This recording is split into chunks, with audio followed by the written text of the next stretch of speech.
뉴스를 마칩니다. KBS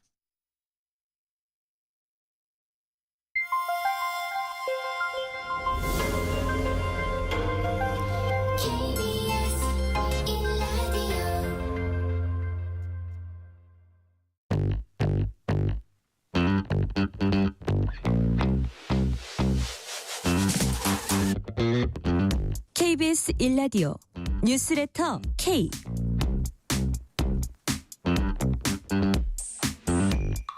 안녕하세요. 뉴스레터 K 진행하는 전종철입니다. 우원식 국회의장이 민주당이 국회 예결특위에서 단독 처리한 감액 예산안을 본회의에 상정하는 것을 보류했습니다. 민주당이 발의한 최재해 감사원장과 이창수 중앙지검장 등 검사 3명에 대한 탄핵안이 국회 본회의에 보고됐습니다. 표결은 모레 이뤄집니다. 관련 내용 포함한 주요 정치 현안들 정치 토크 코너에서 알아봅니다.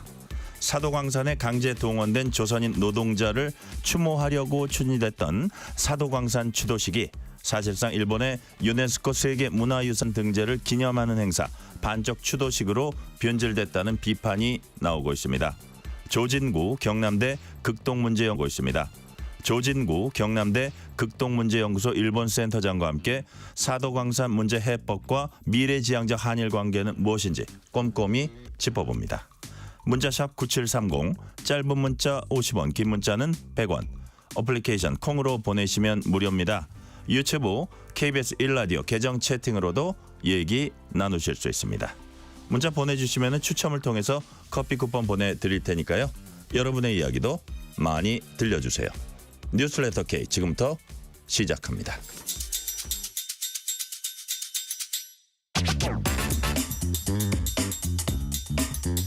오늘 하루 가장 뜨거운 뉴스들만 골랐습니다. 뉴스레터 K 정치 토크 신주호 국민의힘 상근 부대변인 박성민 전 청와대 청년 비서관 이동수 청년 정치크루 대표 나오셨습니다. 어서 오세요. 네, 안녕하십니까. 안녕하세요. 민주당이 국회 예결특위에서 단독 처리한 감액 예산안을 본회의 이제 상정하는 문제를 두고 여야가 아주 강하게 충돌을 했습니다. 그런데 우원식 국회의장이 기자회견을 열고 본회의에 예산안 상정하지 않기로 했다 이렇게 밝혔습니다. 예산안 처리가 국민들에게 희망을 드리기 어렵다. 그래서 정기국회가 끝나는 12월 10일까지 예산안을 처리해달라고 여야에게 이제 주문을 했는데요. 자, 우리 박성민 비서관님, 우 의장의 결정 어떻게 평가하세요? 의장께서 좀 고심한다는 얘기는 많이 들렸어요. 그러니까 네. 이채로 바로 강행 처리를 하는 것은 국회의장으로서 좀 부담이다 이런 입장을 계속 전하셨던 걸로 알고 있는데 어쨌든 8일 정도의 시간을 더 주신 거죠. 그래서 이 시간 동안 일종의 골든타임이라고 할 수 있겠는데 이 시간 동안 국민의힘이 좀 전향적인 협상안을 빨리 내놓는 것이 집권 여당으로서 해야 될 책무이다라는 말씀을 먼저 드리고 싶고 국회의장의 결단은 의장께서 고심 끝에 하신 결단이니 그건 그거대로 존중한다라고 말씀드릴 수 있겠습니다. 자, 여튼 신주호 부대변인님, 네. 어쨌든 국회 합의 정신을 강조한 것 같아요. 네. 우 의장은 일단은. 자, 그렇다면 지금 우리 박성민 비서관께서는 여당이 전향적인 어떤 그 안을 내놔야 된다 말씀하셨는데 어떻게 보십니까? 예산안을 단독으로 날치게 한 게 누구죠? 민주당입니다. 민주당이 날치기로 국회 합의 정신을 깨고 했으면 저는 우원식 국회의장이 설득해야 될 대상은 민주당이라고 생각합니다. 예산이라는 게 작년에도 그렇고 재작년에도 그렇고 이 법정 기한을 넘겨서 통과가 됐습니다만은 어찌됐든 합의로 통과가 됐었습니다. 근데 이번에는 합의가 안 된 가장 큰 요인은 민주당의 일방적 감액 때문에 그렇습니다.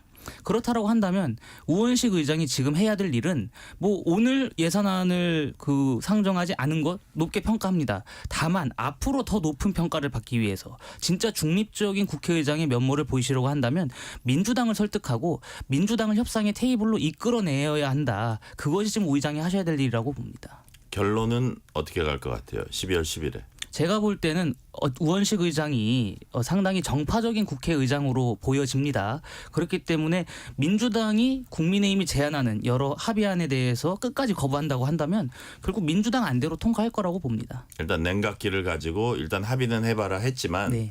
결국 결론은 그렇게 될 걸로 본다. 네. 이동수 대표께 똑같은 질문 드릴게요. 어떻게 전망하십니까? 저는 일단 우원식 의장이 물론 이제 우리 신 부대변인께서 말씀하신 것처럼 뭐 민주당 색채를 완전히 버릴 수는 없지만 그래도 나름 또 중립을 지키려고 하는 노력하는 부분은 좀 있는 것 같아요. 예컨대 이제 지난 9월에 민주당에서 김건희 여사 특검법이랑 뭐 해병대원 특검법 이런 것들 강행하려고 할 때 잠시 이제 추석 이후에 논의하자. 지금은 뭐 의료대란 해소가 먼저다 이런 식으로 좀 시간을 좀 냉각기를 주는 그런 모습들을 많이 보였었잖아요. 이번에도 좀 비슷한 맥락이라고 저는 생각을 하는데요.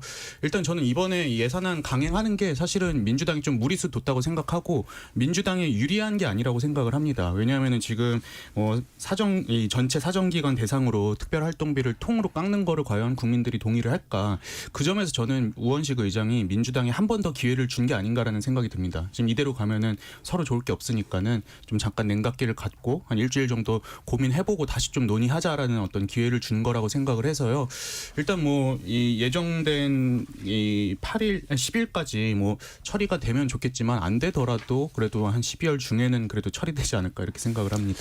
이번 질문은 박성민 비서관께 한번 드려볼게요. 민주당이 삭감한 예산안 규모 4조 1천억 원입니다. 예결위에서 예산안이 야당 단독으로 처리된 것은 이제 사상 초유의 일인데요. 그나마 이게 예산 분야가 국회에서도 계속 다투는 국회에서도 좀 합의 정신이 계속 강조되는 분야인데 민주당이 이렇게 강행 처리하고 단독 처리한 이유가 뭘까요? 일단 뭐 국회에서 좀 심사를 하는 과정 중에서 이 네. 사업의 필요성을 정확하게 이 정부 차원에서 소명하지 못하거나 아니면 과다 이제 추계됐다 아니면 또는 과다 편성됐다 이런 부분들을 잘 고심 끝에 잘 감액한 거다라는 말씀을 먼저 드리고 싶고 그리고 지금 민주당은 뭐 일단 법정 시한 때문에 빠르게 감액분을 이제 정해서 넘긴 거다라고 얘기를 하고 있어요. 그러니까 협상의 여지는 분명히 열어뒀고 추가로 이제 추경을 편성하는 과정 가운데에서 정부가 진정성을 보인다라고 한다면 대화의 여지는 열려 있다 이렇게 말을 하고 있거든요. 그러니까 두 가지죠. 지금 뭐 감액분에 대해서 정부 여당이 굉장히 좀 분노하고 있지만 사실 뜯어보면 다 필요한 감액이었다라는 말씀을 드릴 수 있을 것 같고 그다음에 두 번째로는 협상의 여지를 열어놨기 때문에 그저 어떤 예산 심사 과정에서 보이콧을 하면서 민주당 탓을 할 게 아니고 정부 여당도 진정성이 있다라고 한다면 정말로 민생을 생각하고 고민하고 있다라고 한다면 수정안을 갖고 와라. 그럼 얼마든지 협상할 수 있다라는 겁니다. 자, 지금 박성민 비서관께서 이제 크게 보면 두 가지 말씀을 하셨어요. 자, 그 감액한 게 그냥 무슨 뭐 보복성이니 이런 게 아니고 필요한 감액이었다. 그러니까 협상의 여지는 열려 있으니 정부 여당의 수정안을 갖고 와서 협상하자 이렇게 얘기하셨거든요. 네. 그렇게 해서 좋은 결말이 나오면 되는 거 아닙니까? 어떻습니까? 좋은 결말을 내기 위해선 민주당이 일방적으로 통과시킨 특활비 삭감에 대해서 먼저 철회를 해야 되는 게 맞다고 봅니다. 지금 특활비 같은 것이 민주당이 흔히 말하는 깜깜이 예산이다. 그렇기 때문에 특활비를 감액했다라고 주장을 하고 있습니다. 그렇다면 왜 법원의 특활비는 감액하지 않았죠? 왜 검찰과 경찰의 특활비만 감액했습니까? 여기서부터 민주당이 굉장히 예산까지도 정략적인 판단으로 국민의 삶을 볼모로 예산 심의를 하고 있다는 게 드러나는 것이죠. 경찰의 특활비 같은 경우는요. 문재인 정권 때는 올랐습니다. 문재인 정권 때는 경찰의 특활비와 특경비를 올려놓고서 왜 지금은 감액하자고 하고 있습니까? 문재인 정권 당시에 경찰에서 요구했었던 안을 그대로 받은 적도 있습니다. 왜? 경찰에서 이러이러한 부분은 우리가 수사를 함에 있어서 반드시 필요하고 앞으로 수사를 진행함에 있어서도 우리가 필수적인 예산이기 때문에 통과시켜 주십시오 하니까 당시에 민주당이 다 받아들였습니다. 근데 왜 지금은 그것이 안 된다는 겁니까? 왜 그때는 맞고 지금은 틀리다는 식의 내로남불이 지금까지 이어지고 있죠? 자, 제가 그럼 질문을 한 김에 박성민 비서관께 하나 네. 더 드리면 2022년 3월 당시에 박수현 당시 청와대 국민소통수석 현 의원이죠. 문재인 정부 청와대는 연평균 96억 원 특활비 편성했는데 이는 역대 정부 최저 수준이다. 96억 원.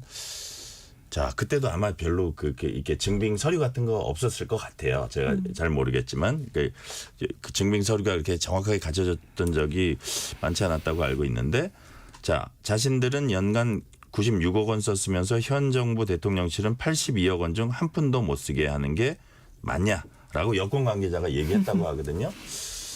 그때는 그렇고 지금은 다르다.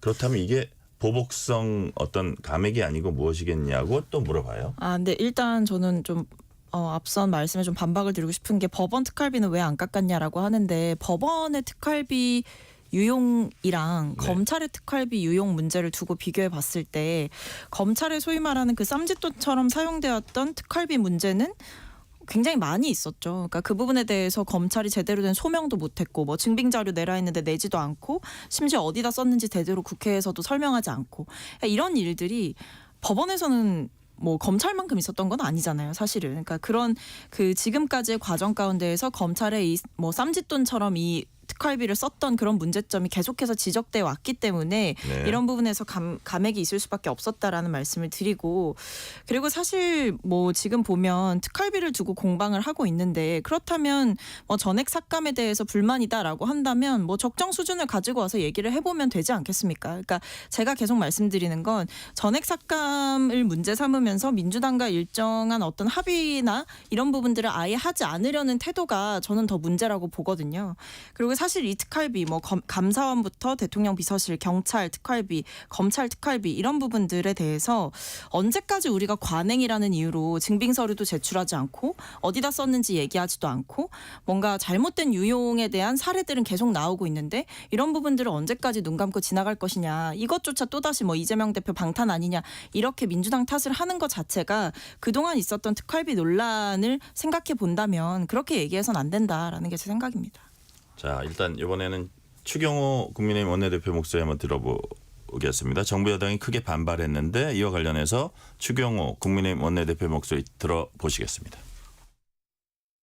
민주당이 다수의 위력을 앞세워 폭거로 강행한 정치 보복성 예산 삭감으로 민생 고통과 치안 공백이 가중될 것으로 예상되고 재난재해에 대한 적기 대응에 많은 어려움이 초래될 것으로 우려됩니다.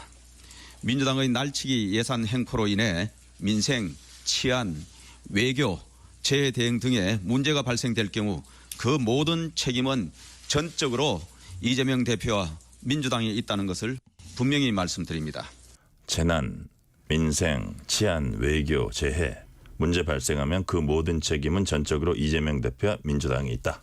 이동수 대표님 어떻게 네. 보세요? 전 일단 국민의힘 이번 반응을 보면서 이제 우리는 아쉬울 거 없다 한번 끝까지 해보자 이런 태도가 아닌가 생각이 좀 들었어요. 네. 근데 실제로 이제 민주당이 이런 특활비를 깎고 이렇게 지금 강하게 나오고 있는 게 이제 예산이라는 것에 있어서 우리 헌법상 이제 야당이나 국회가 새로 증액은 못 하잖아요. 증액을 할 때는 정부 동의를 얻어야 되는데 그럼 국회만 할 수 있는 거는 그럼 결국에 깎아내는 거고 결국에 이제 이 예산 가지고 윤석열 정부와 얼마나 잘 싸우고 있다라는 거를 지금 지지층이라든지 이런 분들에게 보여줘야 되는 상황이 있기 때문에 저는 이렇게 강하게 나오고 있다고 봅니다. 네. 근데 이제 저는 이게 민주당도 끝까지 가기 어렵다고 생각을 하는 게 왜냐하면은 일단은 뭐 이 사정기관의 특활비를 전체를 다 이렇게 깎는 것부터가 일단 현실적이지 않고 그리고 추가적으로 정부에서 결국에 이제 예산 문제에 키를 쥐고 있는 거는 정부잖아요. 예컨대 이제 우리 국회 또 이제 예산 협상 막바지 되면은 서로 쪽지 예산이다 해가지고 이제 자기 지역구 예산도 챙겨야 되는데 그 부분에서 민주당이 손해를 볼 수도 있고 또 이제 정부에서 각 지자체에다가 뭐 지방 교부금 같은 것들 주는데 또 민주당 자치단체장들도 제법 있잖아요. 이 과정에서 이제 좀 손해를 볼 수 있기 때문에 전 일단은 어떻게 보면은 이 예산 문제에 있어서 민주당이 지금 엄포를 놓고 있는 상황이지만 끝까지 이렇게 강대강 대치를 하기엔 쉽지 않지 않을까 이렇게 예상을 합니다. 네. 자, 아까 우리 박성민 비서관님도 얘기를 했지만 민주당은 자신들은 이제 삭감만 제시했다. 야당이 불필요한 예산이나 이런 거 깎을 수 있다. 근데 이제 여당 입장에서 왜 하필이면 그런 쪽 수사를 했던 이런 쪽만 그렇게 많이 깎았냐 이제 이렇게 그 항변을 하는 건데 여당은 지금 이런 입장인 것 같아요. 뭐 협상 이전에 철회하고 사과부터 하자. 그 다음에 다시 논의하자. 이런 입장입니까? 네, 그렇습니다. 그러니까 뭐 제가 보기에 민주당이 사과까지는 안 할 것 같고 철회한 다음에 만약에 진짜 문제라고 생각하는 특활비가 있다면 어느 부분에서 삭감할지를 민주당이 정해줘야 됩니다. 전액을 삭감할 게 아니라는 것이죠. 지금 민주당이 지금 예산 정국을 이렇게 파행으로 치닫게 하는 이유를 알 것 같습니다. 특활비 삭감한 곳들을 보면은 뻔하지 않습니까? 검찰, 경찰, 감사원 다 이재명 대표 혹은 문재인 정권을 겨냥한 적폐, 패단을 청산하는 그러한 역할을 하는 사정기관들을 향해서 특활비를 삭감하고 법원의 특활비는 그대로 둔 것은 너무나도 의도가 뻔합니다. 방탄과 보복이다. 방탄과 보복입니다. 결국에는 보복도 아주 심한 보복이죠. 예산을 통한 예산 남용을 통해서 민생을 내팽개치고 민생을 볼모로 보복을 가하고 있는 겁니다. 과연 이러한 행태들을 국민들께서 언제까지 지켜보시겠습니까? 제가 취재를 좀 해봤는데 민주당 현역 지역구를 갖고 계신 의원들이 불만이 상당하다고 하십니다. 민주당이 지금 하는 것이 감액은 되고 증액은 안 된다. 우리가 지금 뭐 지역구 현안을 챙길 때가 아니다. 이런 식으로 지금 원내 지도부가 사실상 가고 있는 거 아니겠습니까? 그러한 상황에서 지역구에 산적한 현안들을 SOC 사업 그 예산으로 통과시켜야 될 부분들이 많이 있는데 네. 그러한 것들이 지금 전혀 이루어지지가 않고 있습니다. 그래서 민주당 지금 당내 기류가 원내 지도부 더 나아가서 당 지도부에 굉장히 불만을 갖고 있다라는 얘기를 제가 여러 군데서 많이 들었습니다. 결국에 예산 정국에서는 민주당이 내부에서 분열이 일어나서 결국에는 협상의 테이블로 나올 것이다. 저는 그렇게 예상합니다. 네. 자, 이동수 대표님. 네. 여권 인사들은 이런 표현을 좀 쓰는 사람들이 있더라고요.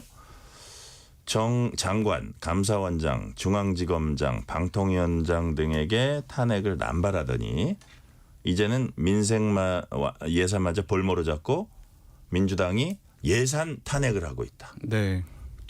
독주의 정도가 아주 그 유형이 다양해지고 전방위적으로 하고 있다. 이렇게 얘기하는 거에 대해서 어떻게 좀 납득이 가는 측면이 있습니까? 어떻습니까? 근데 저는 그런 측면도 없진 않다고 생각을 합니다. 기존의 어떤 사정기관 수사에 민주당이 계속 불만을 많이 표해 왔었고, 그래서 이제 뭐 검사 탄핵이나 이런 것들도 추진을 했었던 거잖아요.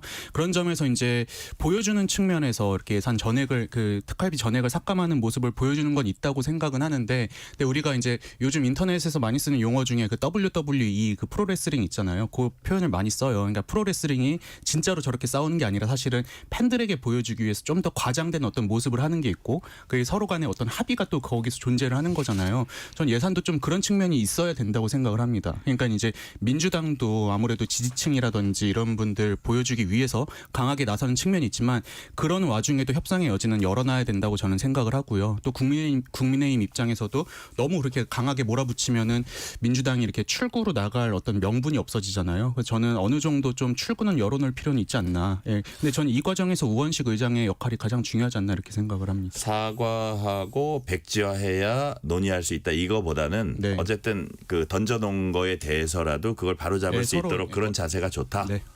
원식 의장의 역할이 중요하다.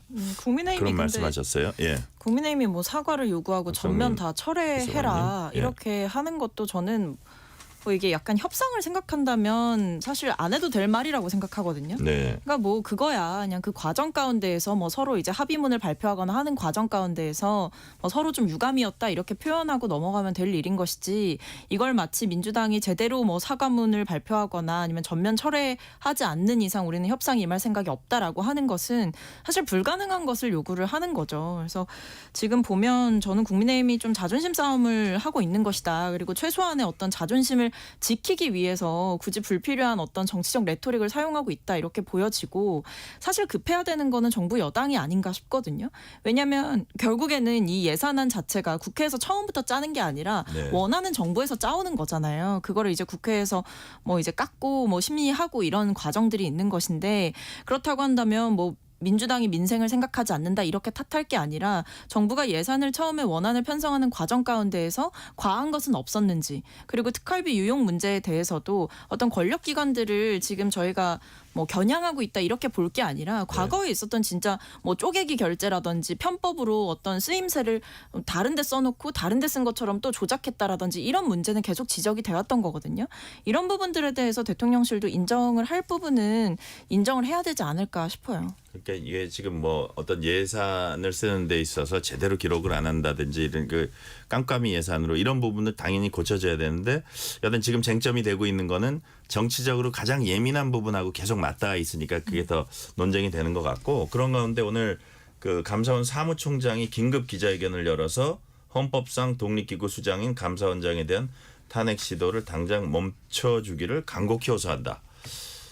멈춰지기는 이미 어려운 거죠, 박성윤 비서관님. 모레 표결하잖아요.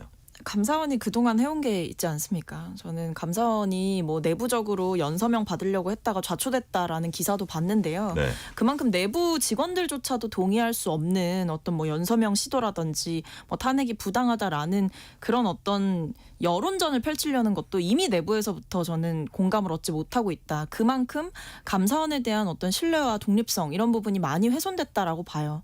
실제로 뭐 감사원이 독립된 기관으로서 역할을 해주길 바라는 마음은 국민들 다 유효하실 텐데요. 근데 그동안 윤석열 정권이 들어서고 나서 감사원이 어떻게 해왔냐. 사실상 정부를 위해서 발맞춰서 약간 보조 기구로서 역할을 해왔다라고 생각하거든요. 마치 그 국정 지원하는 기구다 이렇게 얘기했던 표현이 좀 문제가 되기도 했었잖아요.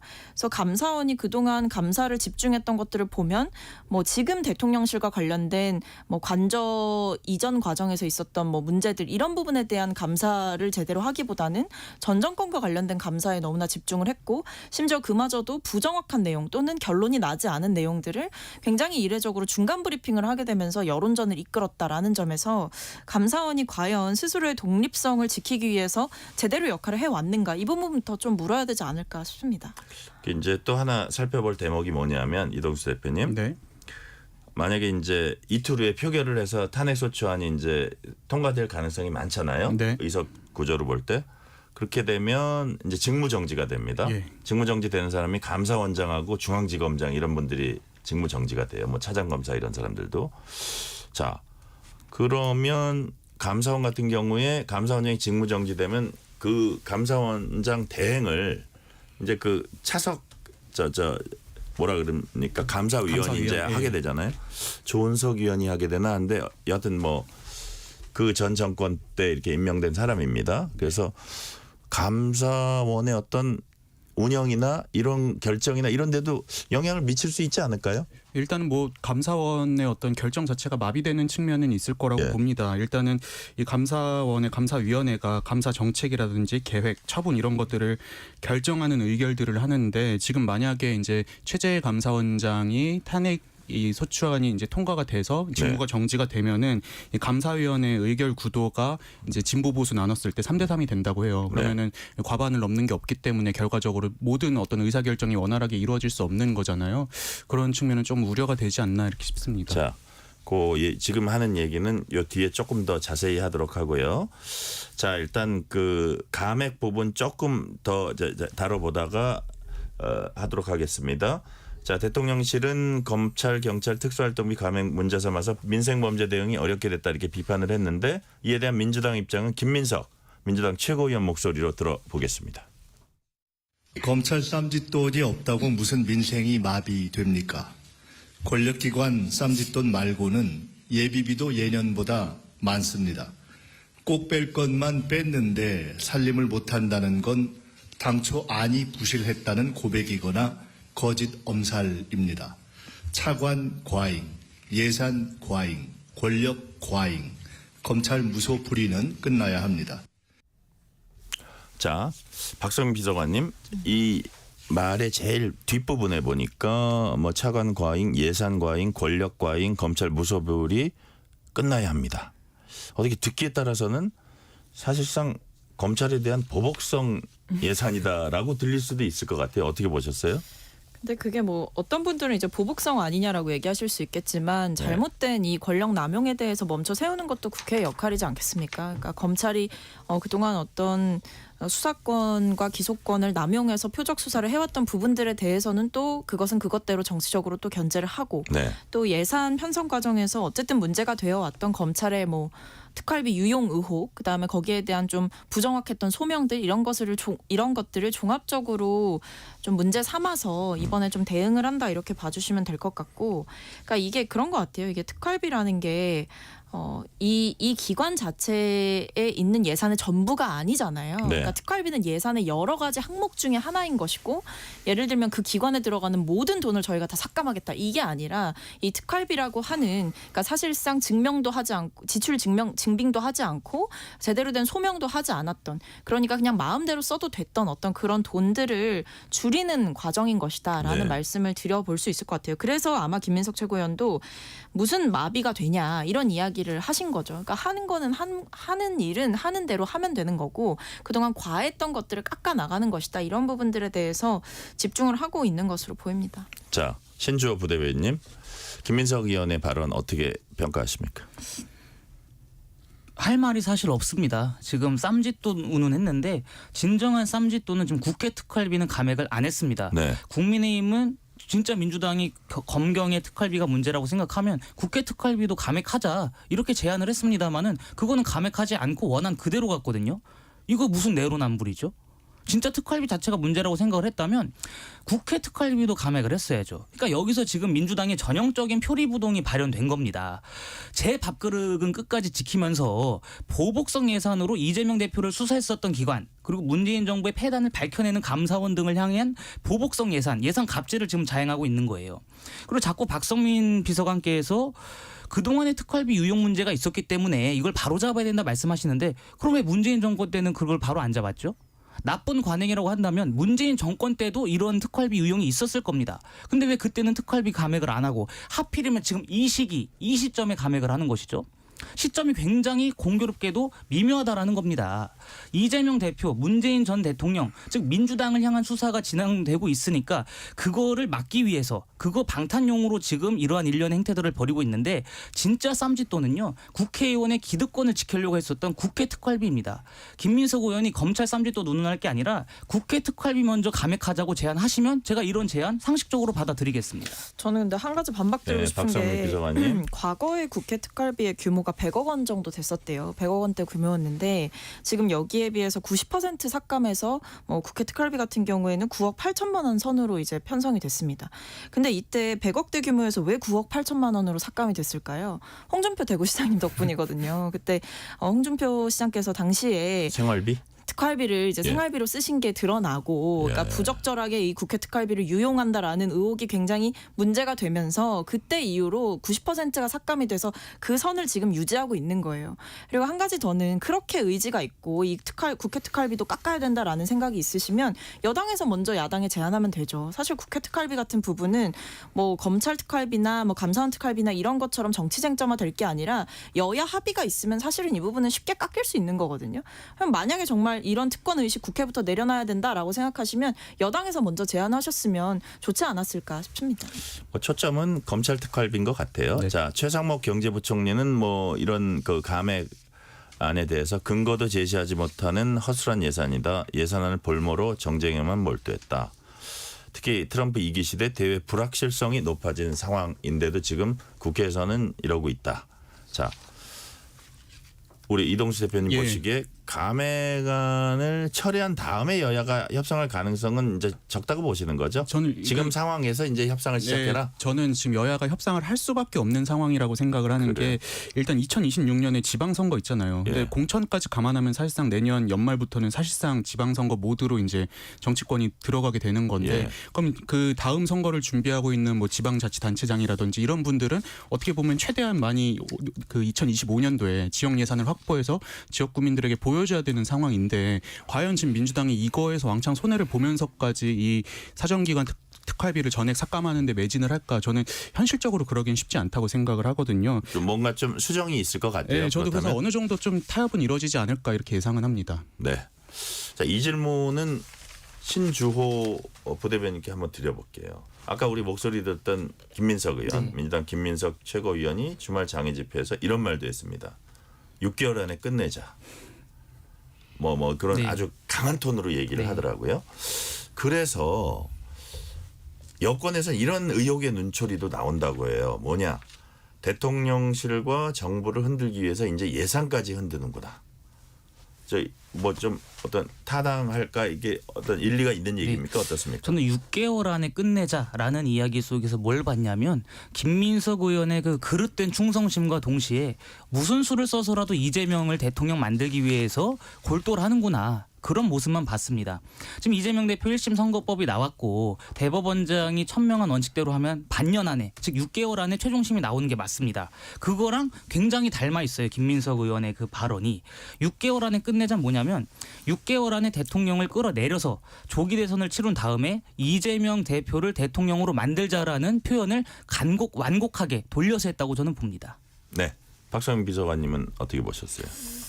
뭐 6개월이라는 표현을 두고 뭐 여러 가지 해석이 있기는 한데 뭐 네. 그게 설마 어떤 뭐 수사 기간이라든지 뭐 재판 기간이라든지 이런 것 때문에 그렇게 얘기하시진 않았을 거로 생각이 되고요. 아마 그게 뭐 트럼프 행정부 2기 출범하는 그 시기랑 아마 맞닿아 있을 겁니다. 그래서 뭐 그 전에 이제 우리도 뭔가 리셋을 해보자 이런 취지로 이제 말씀을 하신 것 같은데, 근데 어쨌든 지금 민주당의 입장은 사실 뭐 탄핵이라든지 이런 부분을 공식화하고 있지 않은 게 오피셜한 입장이거든요. 네. 그렇기 때문에 공식적으로 지금 뭐 6개월을 남겨두고 탄핵 플랜을 가동한다 이런 거는 전혀 지금 보여지지 않는 상황이고, 오히려 어쨌든 지금 과정 가운데에서 우리 정부에 대한 불만은 여러 방면에서 많긴 하지만 이 트럼프 행정부 2기가 곧 들어설 텐데 여기에 대해서 과연 우리 정부는 제대로 준비를 하고 있느냐, 이게 한 축이 있는 거고. 네. 그리고 지금 여전히 뭐 명태균 씨 발로 계속해서 뭔가 뭐 각서도 나오고 뭐 녹취록도 계속해서 나오고 뭐 수사도 받고 있긴 하지만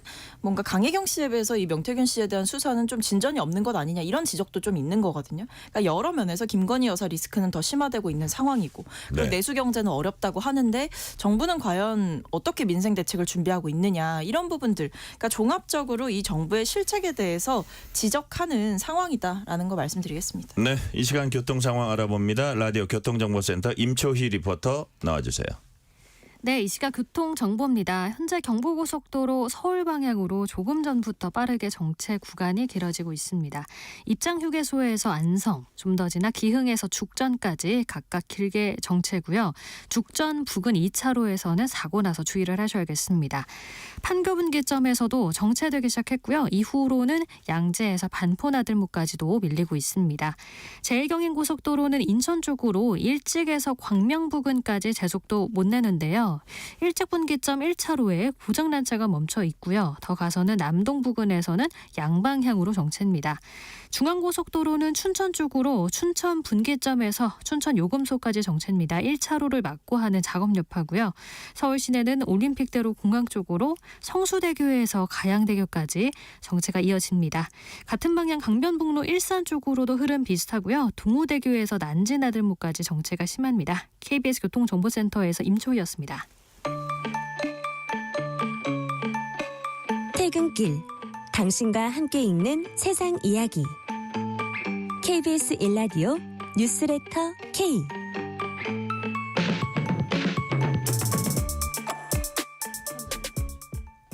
윤석열 대통령이 최근 나빠진 경제 지표 등을 언급하면서 전향적인 내수 소비 진작 대책을 강구하라고 대통령실 참모들에게 주문했습니다.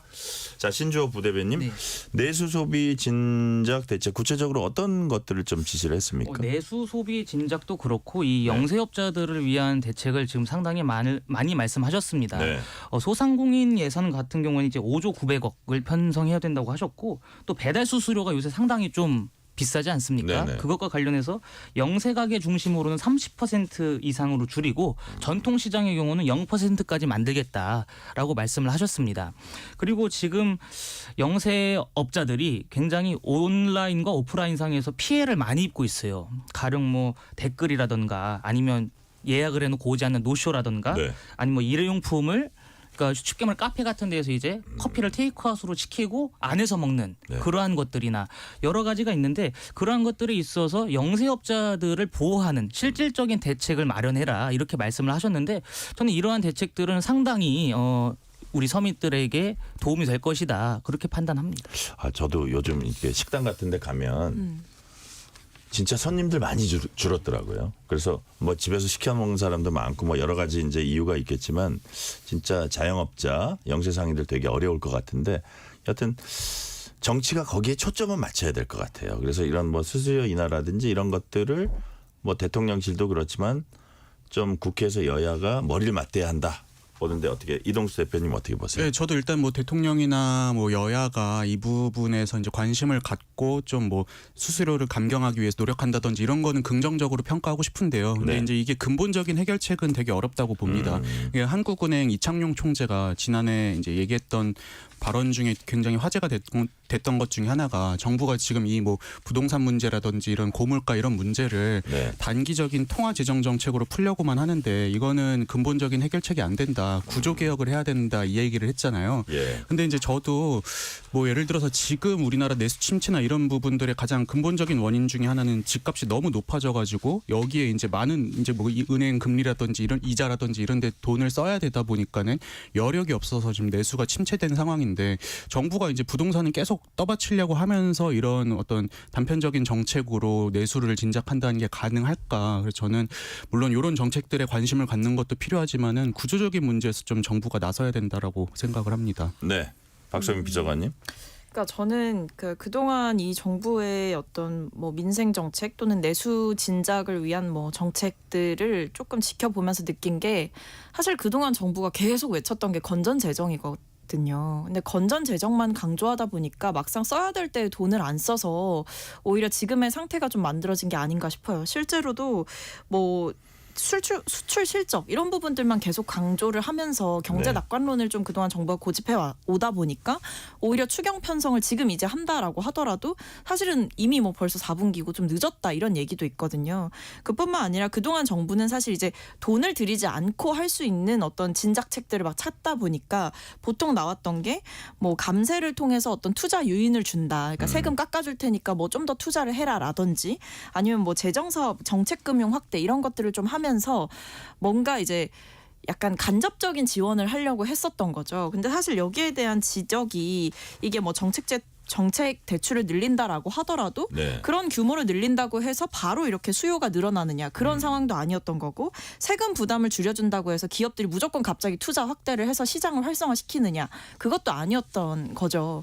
그래서 결국에는 이게 건전 재정을 집착하면서 오히려 이 세수 결손은 커졌고 재정 여력은 점점 떨어지고 그러다 보니까 직접 재정을 투입하는 건 더 어려워지는데 사실상 직접적으로 재정을 투입하지 않으면 내수 진작을 위한 어떤 모든 내놓는 정책들은 미봉책에 가깝다라는 네. 게 전문가들의 평가였기 때문에 지금 이 정부가 건전 재정만 고집하다가 결국에는 지금 이런 상황까지 끌고 오지 않았나라는 점에서 좀 아쉽습니다. 지금 우리 박성민 비서관님 말씀해 준 거하고 딱 연결된 얘기인데 이재명 민주당 대표가 오늘 대구에서 열린 현장 최고위원 회의에서 정부의 적극적 재정 정책이 필요하다 이렇게 강조를 했습니다. 말씀 들어보시겠습니다.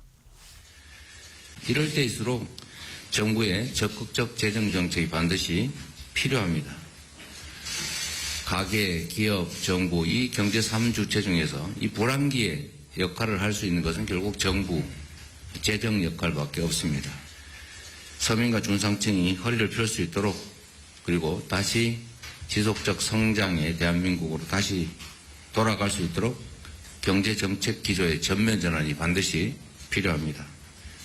정부의 역할에 대한 기본적 사고의 전환이 있어야 됩니다. 박성민 비서관께서는 이 녹취 나오기 전에 이제 충분히 재정 정책 말씀하셨으니까 이동수 대표님, 네.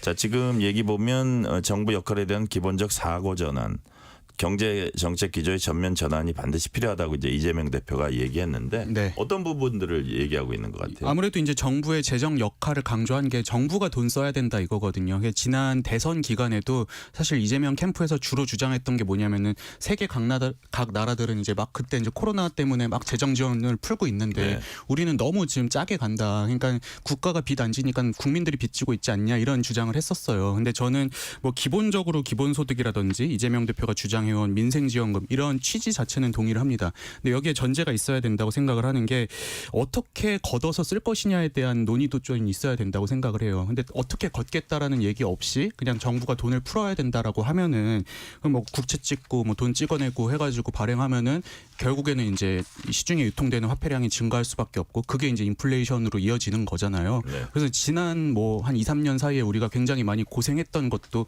세계적으로 팬데믹 기간에 돈이 너무 많이 풀려서 이제 고물가로 고생을 했던 거니까는 저는 어떤 정부의 이 재정 역할을 강조하는 건 되게 좋다고 생각을 하는데 다만 그 전제로 우리가 그럼 돈을 어떻게 걷어서 쓸 것인지까지도 나아갔더라면 더 좋지 않았을까 이렇게 생각을 합니다. 네. 자, 아까 저희가 이제 그 얘기를 했었죠. 감사원장 탄핵안 탄핵. 감사원장하고 중앙지검장 탄핵안 얘기를 했었는데 그건 이제 감액안 얘기를 하다가 약간 얘기를 했었기 때문에 지금은 추가적으로 제가 한두 가지만 더 짚고 넘어가겠습니다. 오늘 이제 1987년 민주화 이후 감사원장 탄핵 추진 이제 처음이라고 하는데 이와 관련해서 또 국민의힘 한동훈 대표가 얘기한 게 있어요. 한동훈 대표의 말 직접 들어보시겠습니다. 게다가 감사원장 탄핵을 할 경우에 그 직무를 대행할 사람이 과거에 친민주당적인 성향으로 국회에서도 굉장히 비판받았던 조은석 감사위원입니다. 이건 그냥 감사원을 민주당이 탄핵을 통해서 탈취하겠다는 시도에 지나지 않는다라는 그 실체를 제가 분명히 말씀드립니다. 결국 자기를 살려고 대한민국 전체를 무정부 상태로 몰아가고 있는 것이다 라고 말씀드립니다. 자, 지금 이 얘기 한동훈 대표 얘기 속에 이제 숨어 있는 얘기가 그거 같아요. 그러니까 일단 직무가 정지되잖아요.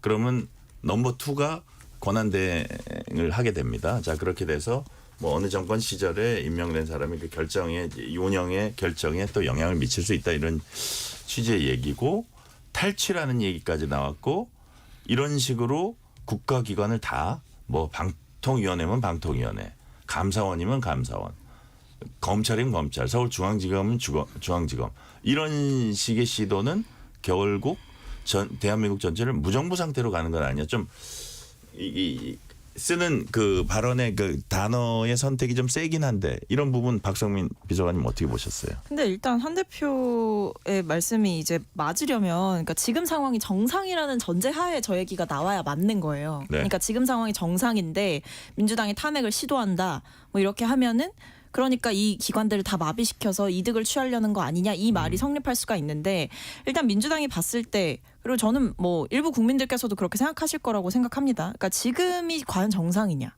그러니까 예를 들면 감사원만 봐도 이런 거죠.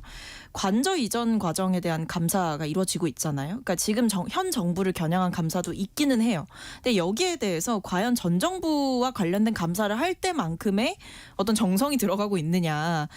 저는 아니라고 봐요. 그러니까 기울어진 운동장을 이미 만들어 놓고 전 정권을 향한 목적 의식을 가지고 표적 감사를 진행해 왔다라고 생각을 하기 때문에 비교할 수밖에 없는 거고요. 예를 들면 이 관저 이전 과정에서 뭐 새롭게 지어졌던 미등기 건물 등에 대해서는 감사원이 감사를 진행하지 않았다라고 합니다. 네. 그러니까 이런 부분들.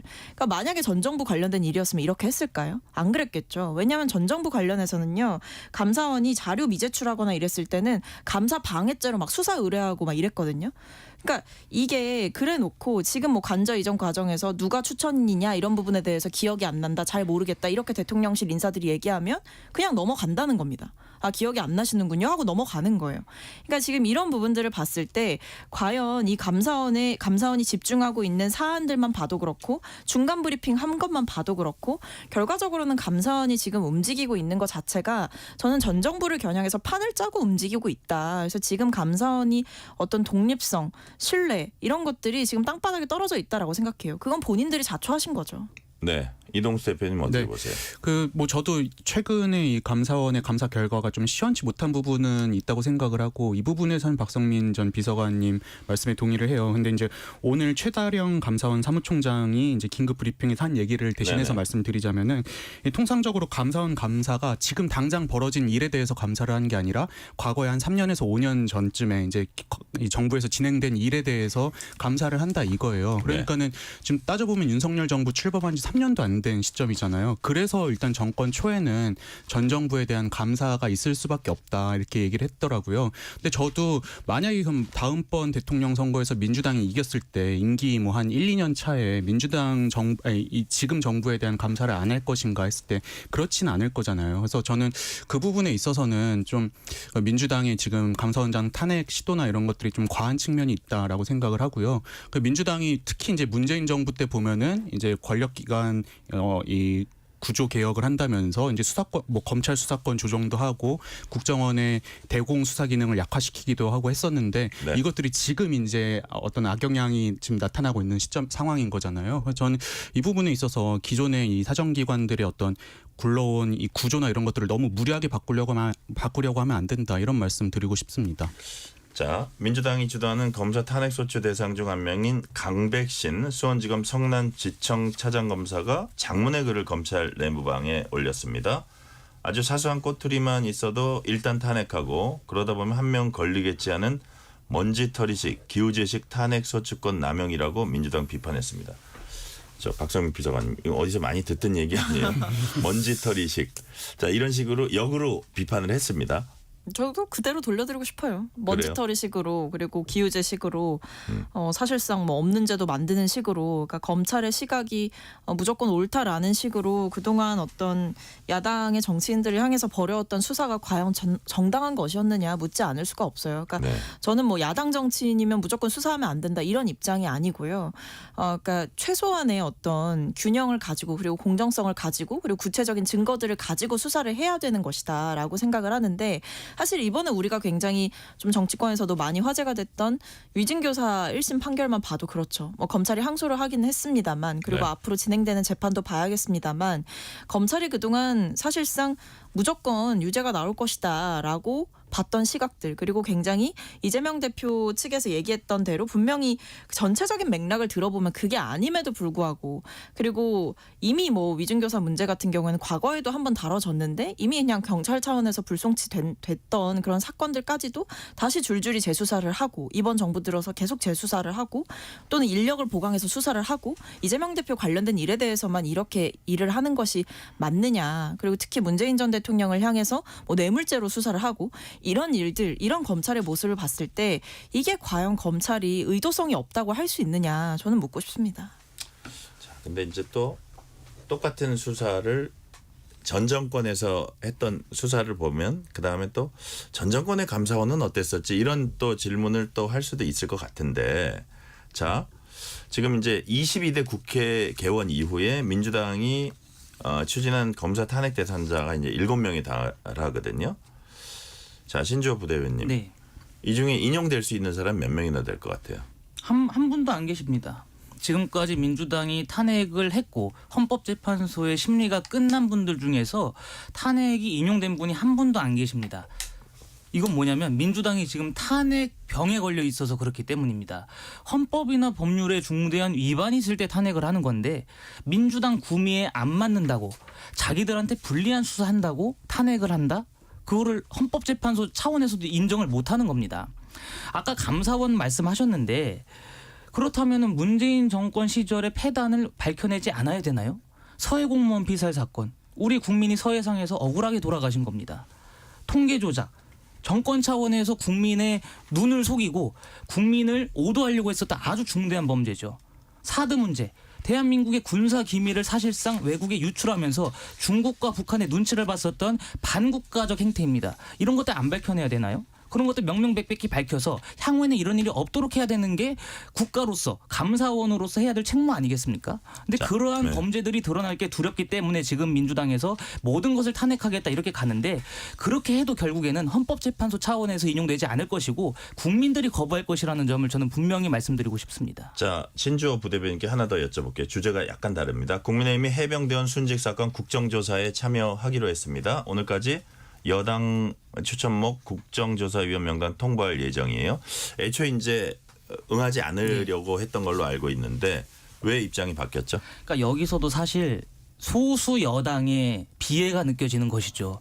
그래요? 거야의 폭주로 해서 어찌됐든 민주당은 이 국정조사를 개문발차겠다라는 의지를 밝혀왔습니다. 그러한 상황에서 민주당이 일방적으로 국정조사를 진행하다 보면 여당의 입장을 설명할 길이 없습니다. 그래서 울며 겨자 먹기로 이 국정조사에 참여는 하지만 동시에 최상병 문제에 있어서 국민들이 알고 싶어 하시는 부분들이 있다면 같이 밝혀내면 될 문제입니다. 그리고 이 최상병 문제 같은 경우는 사실 그동안에 청문회도 여러 차례 진행하고 하면서 네. 이미 뭐 웬만한 사실들은 다 드러난 상황입니다. 그렇기 때문에 그거를 기반으로 거야의 폭주에 맞서기 위해서 이거에 참여한다고 저는 봅니다. 자, 박성민 비서관님 좀 성과가 있을 것 같아요. 어때요? 성과를 내야죠. 예. 내야 되는 문제고요. 전 여기에 대해서 울며 겨자 먹기로 이제 들어오신다라고 했는데 제가 이해가 안 되는 거는 한동훈 대표가 출마 선언하실 때 제3자 특검 추진하겠다고 하셨는데 거기에 대해서는 아직까지 뭐 결론이 안 났어요. 아직까지 결론이 안 났다 보니까 대통령은 이 민주당이 추진하는 특검법에 대해서는 계속 거부권 행사하고 수정안 냈음에도 불구하고 그것도 받아주지 않았고 그리고 어떤 협상안도 제시하지 못하고 그러다 보니까 국정조사를 하게 된 거거든요. 네. 국민의힘이 울며 겨자 먹기로 국정조사에 들어올 게 아니고 그 전에 한동훈 대표가 약속을 지키셨으면 깔끔하게 특검 추진이 되지 않았을까 싶습니다. 네, 우리 이동수 대표님이 보시기엔 네. 이 국정조사 네. 앞으로 어떻게 될 것 같으며 어떤 성과를 이렇게 기대하고 추진을 해야 될까요? 일단 뭐 특검이 수술이라면은 국정조사는 한 시술 정도 되는 거잖아요. 네. 특검에는 뭐 강제 수사권이라든지 기소권 이런 검찰과 같은 권한이 있는데 국정조사는 그런 게 없이 이제 뭐 청문회라든지 아니면 조사기관과의 뭐 조사 활동 이런 거 진행하는 정도인데 일단 국민의힘도 이 문제로 일단 국민적인 피로도도 너무 높고 우리가 이 정도도 안 받을 명분은 없다라고 판단은 한 것 같아요. 네.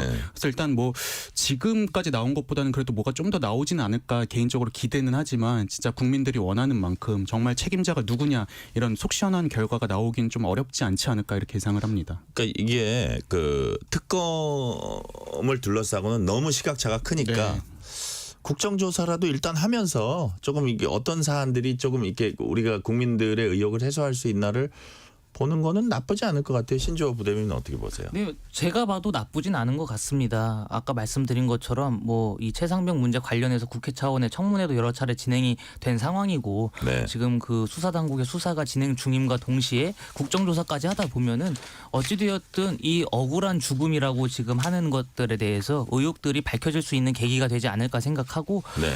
저는 여기서까지 민주당이 정쟁으로 이 국정조사를 이끌지 않았으면 좋겠습니다. 마찬가지로 국민의힘도 너무 일방적으로 방어만 하는 것이 아니라 국민들께서 알고 싶어 하시는 부분들에 대해서 세심히 살폈으면 좋겠습니다. 자, 지금 민주당이 할 얘기까지 다 해주셨으니까 오늘 말씀은 여기까지 듣겠습니다. 신주호 국민의힘 상근 부대변인, 박성민 전 청와대 청년비서관, 이동수 청년 정치크루 대표였습니다. 말씀 고맙습니다. 감사합니다. 뉴스레터 K 1부 마치고 2부가 이어집니다.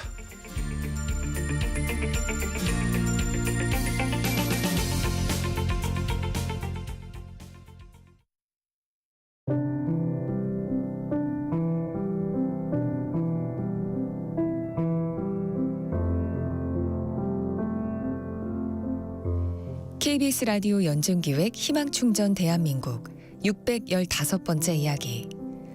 안녕하세요. 아나운서 유지원입니다. 앞을 볼 수 없는 아빠를 대신해 곁에서 늘 손과 발이 되어주는 10살 하민이. 망막색소 변성증이라는 유전병으로 인해 아빠와 고모, 삼촌도 시력장애를 가지고 있는데요. 하민이 역시 시력 교정 안경을 착용 중이지만 점점 흐려지는 시야에 불안한 마음은 커져만 갑니다. 그리고 하민이 마음속엔 걱정이 하나 더 있습니다. 바로 하루가 다르게 추워지는 날씨. 단열이 되지 않아 집에서도 늘 외투를 입고 있는 아빠와 하민이는 차디찬 겨울이 벌써부터 두렵습니다. 낡은 창틀 사이로 들어오는 찬바람과 곰팡이 핀 벽지와 천장까지 어린 하민이가 생활하기엔 너무도 힘겨운 환경인데요. 온기 어린 방과 따뜻한 한 끼가 그리운 두 사람. 아빠와 하민이가 조금 더 나은 겨울을 보낼 수 있도록 여러분이 두 손을 꼭 잡아주세요. 여러분의 따뜻한 손길이 희망의 빛이 됩니다. ARS 060-700-1580 060-700-1580 한 통화 3,000원으로 희망을 선물해 주세요.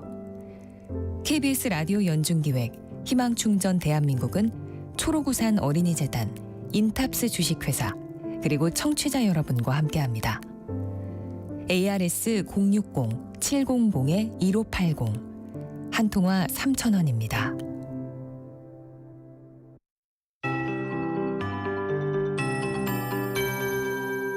KBS 58분 날씨. 11월 후반부에는 폭설과 추위로 겨울 전전상을 보였는데요. 12월이 열리자마자 추위는 조금 누그러졌습니다. 주말 동안 큰 추위는 없었는데 오늘 밤 다시 찬 공기가 유입되겠습니다. 기온이 큰 폭으로 떨어지겠습니다. 오늘하고 비교하면 5도에서 10도 정도 내려갈 걸로 예상되는데요. 인천에는 한파특보가 발표됐습니다. 게다가 바람까지 강하게 불기 때문에 체감온도는 더욱 낮다고 보시면 되겠습니다. 급격한 기온 변화에 잘 대비하시기 바랍니다. 수도권, 영서, 충청 등에는 눈이 쌓여 있는 가운데 빙판이 나타나는 곳이 많아서 이 점도 주의하셔야겠습니다. 내일과 모레까지도 대부분 지역의 아침 기온 0도 이하가 되겠고요. 경기 북부 내륙과 강원 내륙 산지는 영하 5도 이하로 떨어지는 곳 있겠습니다. 내일 아침 기온은 서울 영하 4도 등 영하 7도에서 영상 5도가 되겠고요. 낮 최고 기온은 서울 3도로 오늘보다 5, 6도 정도 떨어집니다. 2도에서 12도 분포에 머물겠습니다. 바다의 물결도 서해 먼바다, 동해 먼바다 최대 3, 4m 정도로 높겠고요. 모레까지는 달의 인력이 강해 바닷물 높이가 높은 기간에 접어듭니다. 만조 시간대에 저지대 침수 가능성이 더욱 높아서 주의가 필요하겠습니다. 내일과 모레 대부분 지역 바람이 강하겠고요. 미세먼지 농도 오늘 밤에 서울, 경기 등 중부와 호남, 경북 일시적으로 나쁨 단계 될 수 있습니다. 지금 서울의 기온은 6.9도입니다. 강혜정입니다.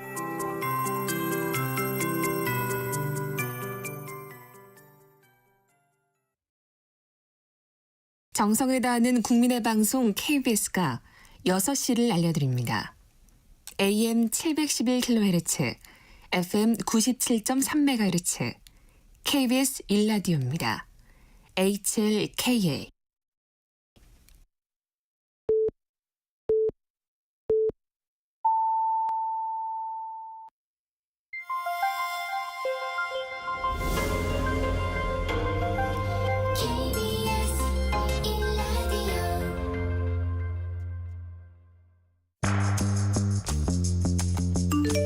여러분은 지금 퇴근길 시사편지 한 장, KBS 1라디오 뉴스레터 K를 듣고 계십니다.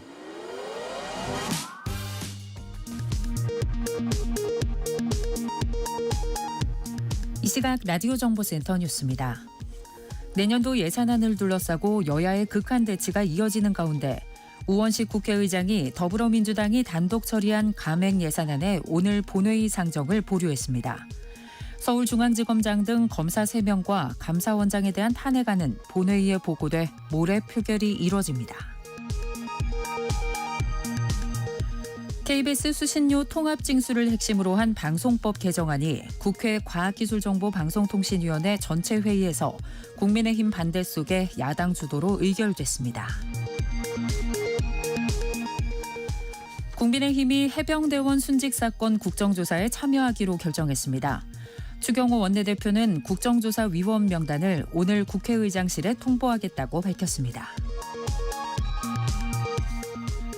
윤석열 대통령이 충남 공주에서 국정 후반기 첫 민생 토론회를 열고 전통시장 배달 수수료를 0%로 적용하겠다고 밝혔습니다. 민주당 이재명 대표는 경제성장이 멈추고 있다며 경제정책 기조의 전면 전환을 촉구했습니다. 윤석열 대통령의 모교인 서울대 등 전국 대학 곳곳에서 시국 선언이 이어진 가운데 김건희 여사의 박사 논문 표절 논란이 있었던 국민대학교의 민주동문회에서 정권 퇴진을 요구하는 시국 선언이 나왔습니다. 지금까지 라디오 정보센터 뉴스 편유희였습니다.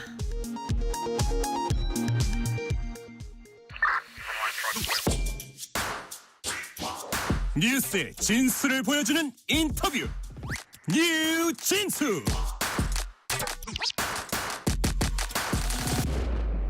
일제강점기 조선인 강제노역 현장이었던 사도광산이 최근 다시 한일 외교의 핵심 쟁점으로 떠올랐습니다. 이번엔 유네스코 세계문화유산 등재 당시 일본이 약속했던 추도식이 도화선이 됐습니다. 한일 양국이 해마다 추도식을 열기로 했는데 올해 첫 추도식부터 일본이 무성의하고 진정성 없는 태도를 보이면서 결국 반쪽 추도식이 됐습니다. 조진구 경남대 극동문제연구소 일본 연구센터장 전화 연결돼 있습니다. 조진구 센터장님 오랜만에 반갑습니다. 예, 안녕하십니까. 조진구라고 합니다. 네. 지금 일본의 학술 행사 참석하러 가서 아직 거기 계시다고 들었는데 거기 어디예요? 예, 지금 하네다 공항에 와 있습니다. 하네다 공항에서. 조금은 강연을 좀 하러 왔고요. 그다음에 현지의 분위기가 어떤가 네. 좀 여론을 좀 보려고 와 있습니다. 그렇군요. 자, 국내에선 지금 사도광산 문제 둘러싸고 이제 여론이 들끓다시피 했는데 현지에 지금서 이렇게 보시니까 아주 자세히 보시지는 않았겠지만 1차적으로 보니까 분위기 좀 어떻습니까? 뭐 전반적으로 보면은 일본에서 뉴스를 보면은 이에 관한 자세한 뉴스가 나오는 건 아니에요. 그러니까 네. 일본 전체로 본다면 관심이 큰 이슈는 아니라고 할 수 있는데 또 외교적으로 본다면은 한일 관계가 개선이 되고 있었는데 이 추도식 문제를 가지고 양국 간의 협의가 원만하게 좀 이루어진 원만하지 않았던 거 아닌가 하는 네. 우려는 있었던 것 같아요. 예. 자, 지금 뭐 일본에서 큰 뉴스로 다뤄지지 않는다고 말씀하셨는데 아마 일본에서 그걸 뭐 크게 떠들고 이럴 사안이 또 아닐 겁니다. 어떻게 보면. 아마 그래서 현재 국내의 정치도 불안정한 상태에 있고 아마 국민적인 관심은 아닌 것 같아요. 그렇죠. 자, 먼저 일단 우리 대한민국 여론은 되게 일본에 당했다. 반쪽 추도식이었다. 뭐 이런 표현들 많이 씁니다. 약간 격앙된 분위기도 있고요. 우리 조진구 센터장님께서 사도광산 추도식 둘러싼 상황 전반 이렇게 객관적으로 보시면 어떻게 평가하고 계십니까? 좀 아쉬운 면은 있습니다. 그 한일 관계가 개선이 되고 전반적으로 나아지고 있는 상황에서 또 우리 역사 문제에 관해서 항상 한일 사이에 좀 이견이 있었는데 네네. 우리가 좀 양보를 하는 가운데 이루어진 것이기 때문에 기대를 했을 텐데 그 기대에 좀 반했던 것 같아요. 그러니까요. 뭐 특히 강제 노동이라는 그 말을 사용하지도 않았을 뿐만 아니라 사실상 추도식에 위해서 약속을 양국 정부가 어떻게 했는지는 자세하게 공식적으로 발표된 것만 보면 양쪽에 조금 그 차이가 있는 것 같고요. 네. 또 일본이 약속한 거를 다 지키지 않았냐 하면은 또 그렇지는 않은 것 같아요. 전반적으로 보면은 7월 27일 날 유네스코 등재가 결정이 됐을 때 우리가 조금 일본 정부한테 허들을 좀 낮춘 거 아닌가 하는 생각은 들어요. 전반적으로.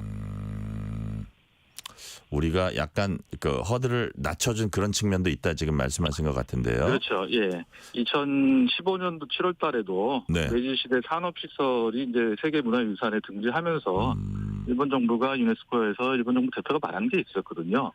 그때하고 좀 비교해 본다면은 조금 표현도 우리한테는 좀 미흡한 것 같고, 네.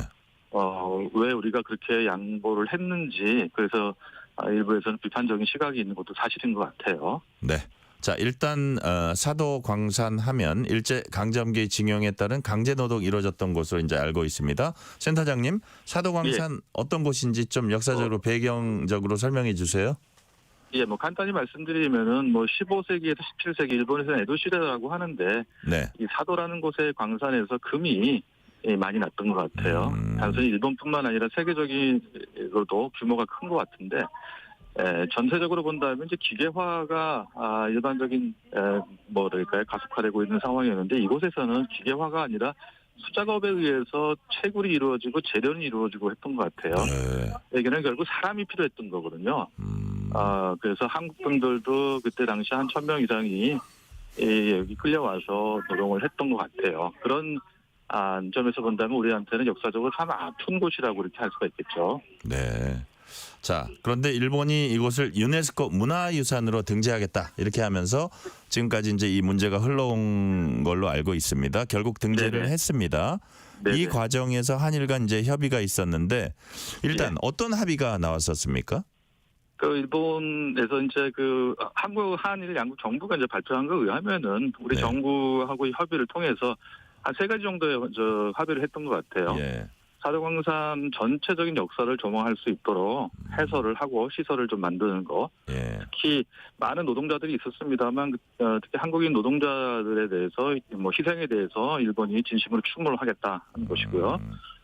두 번째는 이제 앞으로 뿐만 아니라 지금까지 일본이 그 유네스코에서 그 결정한 거에 대해서 여러 가지 약속을 한 것들이 있거든요. 네. 이런 것들을 지키고 또 앞으로도 한국과 긴밀하게 협의해서 해석하고 뭐 전시 시설물 이런 것들을 개선하겠다 하는 약속을 했던 것 같고요. 세 번째는 이제 당시 한국 사람들이 많이 끌려가서 일을 했기 때문에 그런 가혹한 노동 환경 이런 것들을 기리는 전시물을 사도에 설치하겠다. 그리고 노동자들을 추모하는 추도식을 매년 하겠다. 이런 크게 약속을 3가지 정도 했던 것 같아요. 그 내용을 지금 1, 2, 3으로 우리 박사님이 말씀하셨지만 내용이 상당히 좀 그 정도 내용만 제대로 지켜진다면 뭐 나쁘지 않을 것 같은 사실 그 내용이라는 생각은 들거든요. 근데 그렇죠. 네네 그렇게 해서 처음으로 추도식이 열린 게 지난달 24일입니다. 그런데 우리 외교부는 개최 직전에 불참을 선언하고 현지에서 유가족과 함께 별도의 추도식 열었습니다. 그동안 어떤 일이 있었던 겁니까? 그러니까요. 이 추도식에 이제 일본 정부 대표가 참가를 하도록 되어 있었는데 누가 할 것이냐. 결국 외무성의 정무관이란 차관급의 정무관이 참석을 하게 되어 있었는데 아마 이분에 관해는 일부 지금은 이제 보도가 오보라고 알려져 있었습니다만 야스쿠니 신사에 참배한 게 아니냐. 그런 분이 어떻게 추도식에 일본 정부 대표로 갈 수 있느냐 하는데 초점이 맞춰져 있었던 것 같은데 사실상 어떻게 보면은 양측의 입장이 조금 갈려져 있던 것 같아요. 우리는 그 의사의 발에 끌려가서 가혹한 노동 환경에서 일을 했다. 그런 의미에서 본다면 강제 노동이고 강제 노역이다 이런 말을 쓰는데 일본에서는 사실 그런 말을 사용하지 않았어요. 또 당시 식민지 하에 있었기 때문에 소위 말해서 일본 법에 따라 이루어진 징용에 의해서 노동자들이 왔었고 일본에서는 이제 의무적이라는 말을 이제 썼는데요. 우리로 말하면 이제 의사에 반해서 간 거기 때문에 하기 싫다고 할 수 있는 그 의사대로 하지 않을 수는 없는 것이었거든요. 그래서 이런 차이점이 아마 그 추도에 의사가 일본 정부에 있었느냐 하는 거를 의심하게 만들었던 것 같아요. 그래서 결국은 일본 정부, 일본 측과 우리가 서로 따로 추도식을 하는 그런 상황으로 번지지 않나 하는 생각이 듭니다. 네, 그랬군요. 자, 그럼 이 부분에서 그러면 그 일본 교도통신 오보 때문이다 뭐 이런 식으로 일본 측 얘기하는 측면이 있는데 야스쿠니 신사 참배 안 했다는 얘기예요, 그러면? 그렇죠. 사전에 아마 협의를 하는 과정에서 우리 정부에서 일본 정부 관계자가 누가 참가를 하냐 그분의 인적사항이라든가 이런 것들 사전에 좀 조사를 했더라면은 혹시 그리고 뭐 야스쿠니 신사 참배했던 보도가 있었다고 한다면 그걸 사전에 좀 확인을 하고 물었으면 좋았을 텐데 아마 그런 거를 좀 게을리하지 않았나 하는 생각은 들어요. 그래서 일부 그런 측면에서 본다면은 우리 외교부나 현재 있는 일본 대사관도 책임이 없다고는 할 수가 없겠죠. 가장 중요한 거는 아까도 말씀드렸지만 추도식이기 때문에 어떤 내용의 추도사가 우리한테 전달될 것이냐는 게 가장 중요했는데 아마 조금 그런 의미에서는 우리가 생각했던 거 혹은 기대했던 거에 미치지 않았다. 그러니까요. 그래서 전반적으로 우리 외교부는 뭐 개최 직전이긴 하지만 참석을 하지 않겠다고 할 수밖에 없지 않았나 하는 생각이 듭니다. 추도사의 문구나 그 내용이 우리 기대에 미치지 못했다. 이게 가장 큰 부분이라고 말씀해 주셨고요. 아까 뭐 의무적 의사에 반하는 뭐 강제 노동 이런 얘기도 해주셨지만 자 지금 일본 하네다 공항 현지 연결이다 보니까 현장 소음이 조금 들리는 점 양해해 주시기 바랍니다. 뭐 현장성이 좀 있긴 있어요. 그렇지만 그 아까 의구심을 갖는 우리 청취자 여러분들 있으니까 그런 설명까지 드렸습니다. 자, 하지만 우리 정부는 일본 정부 대표 문제도 문제지만 추도 의미가 퇴색했다. 또 일본에게 속았다. 아까 문구 내용 말씀하셨는데요. 이런 얘기들 많이 나와요. 일본 군함도 사례가 있었기 때문에 더더욱 그렇다는 얘기하는 분들이 있어요. 당시와 지금 비슷한 점 다른 점 어떤 게 있습니까?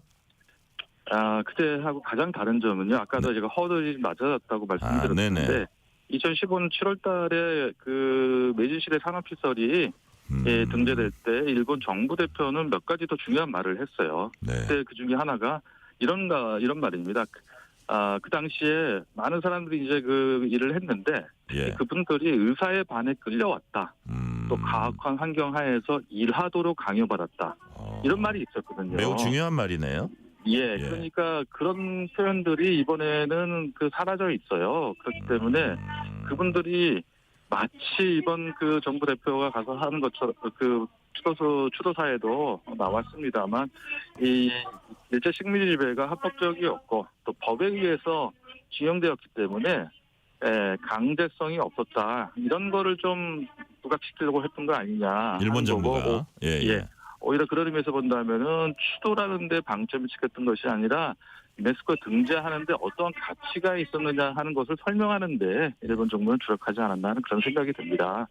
완전히 우리하고는 좀 느끼는 감각이라고 할까 이런 게 완전히 다르죠. 그렇기 때문에 우리 정부가 반발하고 불참을 선언한 것도 이해는 갑니다. 그런데 어떤 데 문제점이 있고 또 양측에 누가 잘못했느냐 하는 거를 따져가서 서로 책임을 전가하는 거는 별로 바람직한 것 같지가 않아요. 그러니까요. 자, 어쨌든 지금 이렇게 쭉 지나고 보니까 이 그 추도식 열릴 때까지 우리가 조금 더 면밀하게 타이트하게 이렇게 좀 그거를 점검하면서 오면서 우리가 생각하는 그대로 갔으면 이제 좋았겠다 이런 생각은 지금 좀 듭니다. 자, 그렇죠. 뭐 유가족들이 참석을 하게 되어 있었기 때문에 일본 측에서 유가족들에서 어떤 대우를 하고 어떤 그 편의를 제공할 것이 하는 게 상당히 중요하거든요. 그러니까요.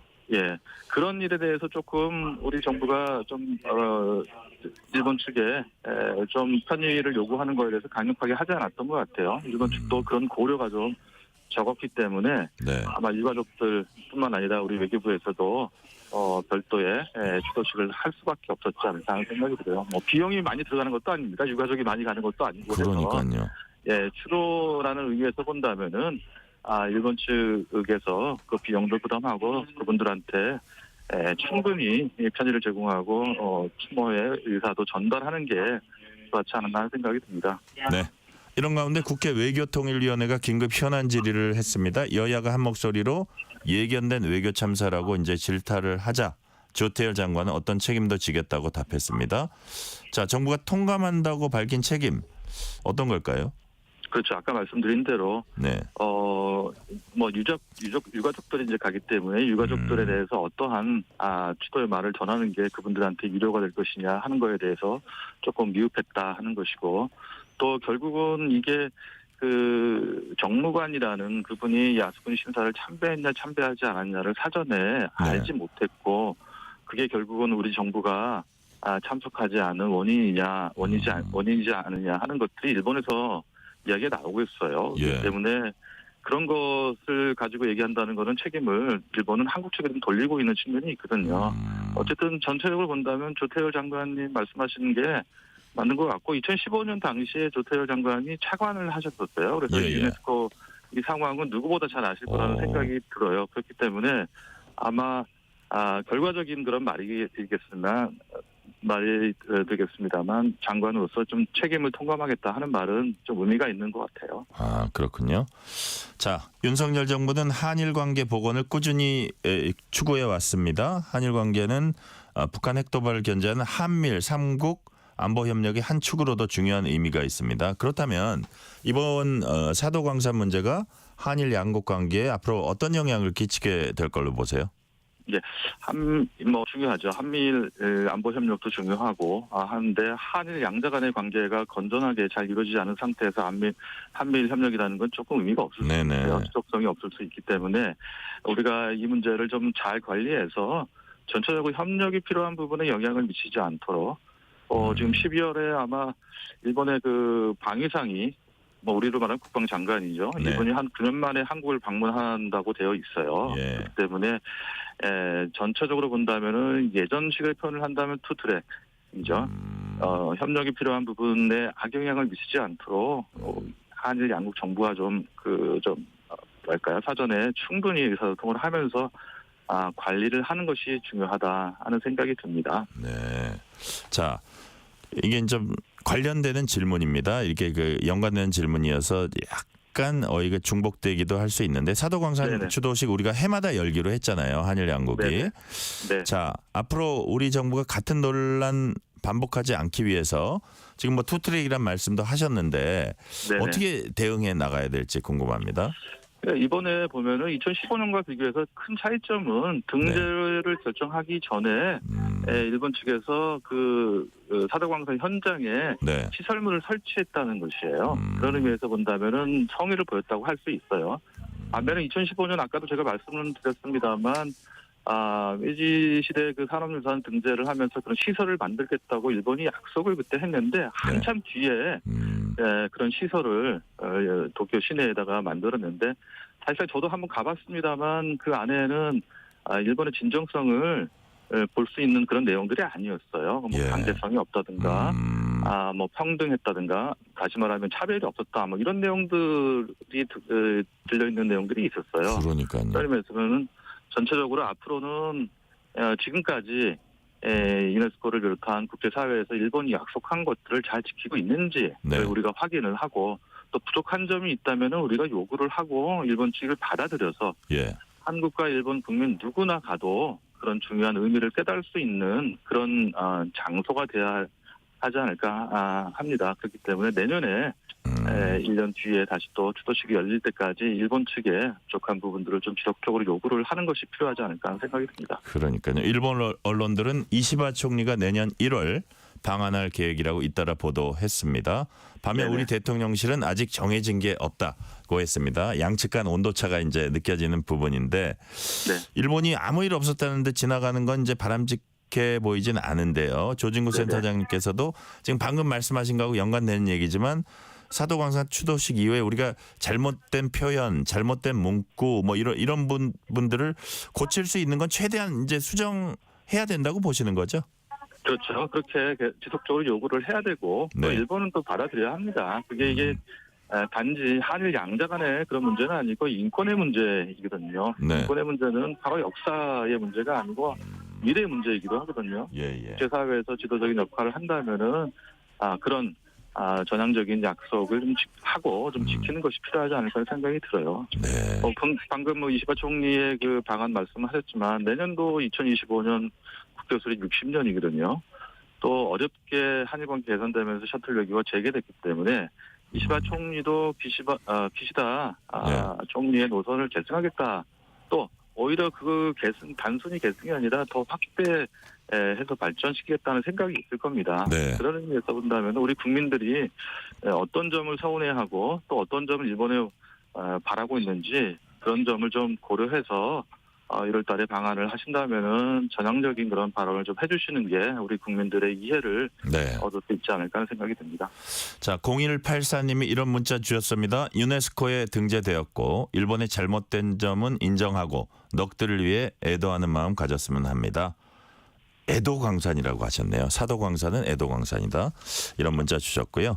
자, 근데 제가 이제 사도광산 반쪽 추도식 사태 이거를 쭉 보면서 결국 머릿속에 떠오르는 게 이거예요. 한일 과거사를 바라본 일본의 인식은 정말 잘 안 변하는구나. 그래서 일각에서 일본은 더 이상 과거사로 또 재차 사죄하지 않는다.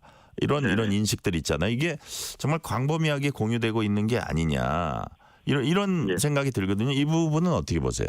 맞습니다. 저도 이번에 뭐 짧은 시간이었습니다. 몇 분하고 이런 얘기를 하면서 일본 사람들이 이제 그 언제까지 사과를 계속할 것이냐 이런 데 좀 필요 현상이 있다는 게 과거에도 이야기가 됐었습니다. 아마 지금도 여전히 그런 일부가 있는 것 같아요. 그리고 2015년 8월 달에 당시 아베 총리가 이제 담화를 발표하면서 전쟁과 무관한 세대가 전후 세대가 지금 80%를 차지하고 있는 상황에서 더 이상 사죄를 계속하게 하지 않겠다 이런 그 말을 했거든요. 그러니까요. 아마 그런 것들이 일본 사회 전체에 지금 만연되어 있지 않은가 하는 생각이 들어요. 그렇기 때문에 다시 반복돼서 말씀드립니다만 이 과거사 문제와 관련해서는 기시다 총리도 한일 관계 중요성은 말씀을 했지만 과거 문제에 관해서는 역대 정권의 역사 인식을 계승하겠다. 뭐 이런 말에 그쳤거든요. 그래서 그렇다면 대외 관계에서 좀 변할 가능성도 그만큼 제한적이라고 보이네요. 아마 일본 사회가 아쉽게도 좀 그런 사회가 돼버렸다 하는 측면에서 본다면 우리가 원하는 대로 우리가 바라는 대로의 발언을 일본 그 지도자한테 얻어내기는 좀 힘들 수도 있다 하는 것을 전제로 해서 이제 한일 관계를 새롭게 구상해야 하지 않을까 하는 생각도 듭니다. 그러니까 뭐 우리가 최대한 얻어낼 거 얻어내고 그쪽에 서로 호의 어떤 그 상호 이익을 최대화하지만 어떤 일본의 인식이 거기에 박혀 있다는 것도 감안해서 우리가 여러 가지를 증진시켜 나가야 된다는 말씀해 주셨고요. 자, 마지막으로 제가 조진구 센터장님께 질문 드리겠습니다. 내년이 한일 수교 60주년입니다. 한일 과거사 문제는 어떤 방식으로 또 매듭 짓고 우리가 미래로 나가야 될지 그 해결의 단초는 또 어떻게 마련해야 할까요? 해결 단초는 그렇습니다. 그 김대중 오부치 선언을 얘기를 많이 합니다만 1998년 10월 달에 있었던 김대중 오부치 선언이죠. 네. 이거는 오부치 총리께서 당시에 이제 과거사회관에서 정확하게 사죄와 반성을 표명을 하고 중요한 건 그 뒤거든요. 김대중 대통령은 그거를 평가를 했어요. 받아들이고 평가를 하고 단지 거기에 그치지 않고 이거를 극복을 해 나가자. 그러기 위해서 서로 협력하는 것이 시대적인 요청이다 이런 얘기를 했어요. 그러면서 일본이 과거의 일본이 아니라 바뀐 일본을 제대로 우리 한국 사람들이 이해할 필요가 있다는 그런 말씀을 하셨거든요. 그런 의미에서 본다면 우리한테 필요한 거는 현재의 일본하고 과거의 일본을 동일시하지 않고 네. 일본이 바뀐 모습을 나름대로 평가해주는 그런 모습도 좀 필요하지 않을까 하는 생각이 듭니다. 그렇게 하면은 한일 간의 화해도 불가능한 일은 아니라고 생각을 합니다. 네. 오늘은 여기까지 말씀 듣겠습니다. 학술 출장 잘 마치고 건강하게 돌아오시기 바랍니다. 지금까지 조진구 경남대 극동문제연구소 일본 연구센터장이었습니다. 말씀 감사합니다. 감사합니다. 퇴근길 당신과 함께 읽는 세상 이야기 KBS 일라디오 뉴스레터 K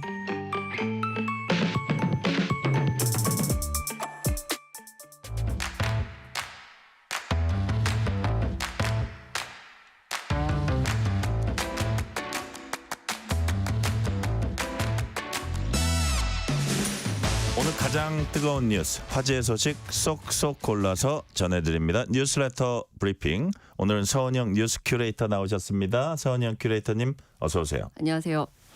자, 2기 국정 운영에 앞서서 주요직 임명인 지금 도널드 트럼프 미국 대통령 당선인이 속도를 내고 있습니다. 그런데 족벌주의 인선 논란에 휩싸였어요. 네, 뭐 이 주요직 그 인선 발표하면은 어떤 사람은 다수 충성파 아니면 가족 둘 중 하나에 거의 해당되는 분위기인데요. 네.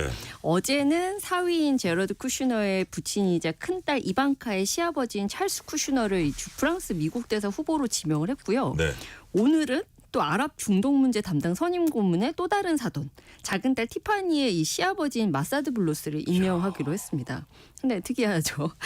그 CNN에서 이제 이걸 두고서는 뭐 트럼프 당선인이 사실 일기 집권 때도 좀 비슷한 행동을 하긴 했다. 그러니까 이번에 이제 뭐 두 딸의 시아버지 이례적으로 요직에 기용한 게 뭐 상당히 다른 이제 일반적인 정치인들의 눈에는 굉장히 이례적일 수 있으나 네.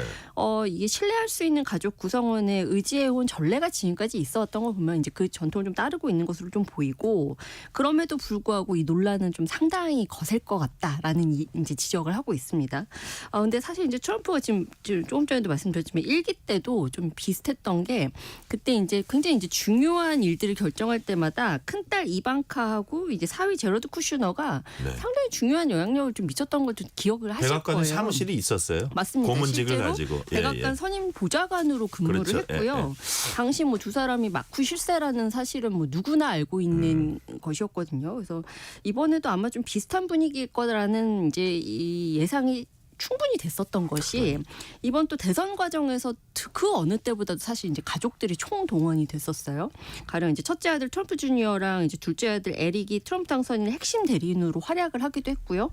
에릭의 부인인 이제 둘째 며느리 라라 트럼프 같은 경우에는 공화당 전국위원회 공동위원장에 올라서서 이 시아버지의 선거운동을 돕기도 했거든요. 그래서 이런 것들 비춰봤을 때 2기에는 더 노골적인 족벌주의, 가족 정치가 횡행할 것이다. 라는 분석이 나오고 있습니다. 일기에도 뭐 백악관에 사무실도 있었거니와 외국 정상 들어오잖아요. 네.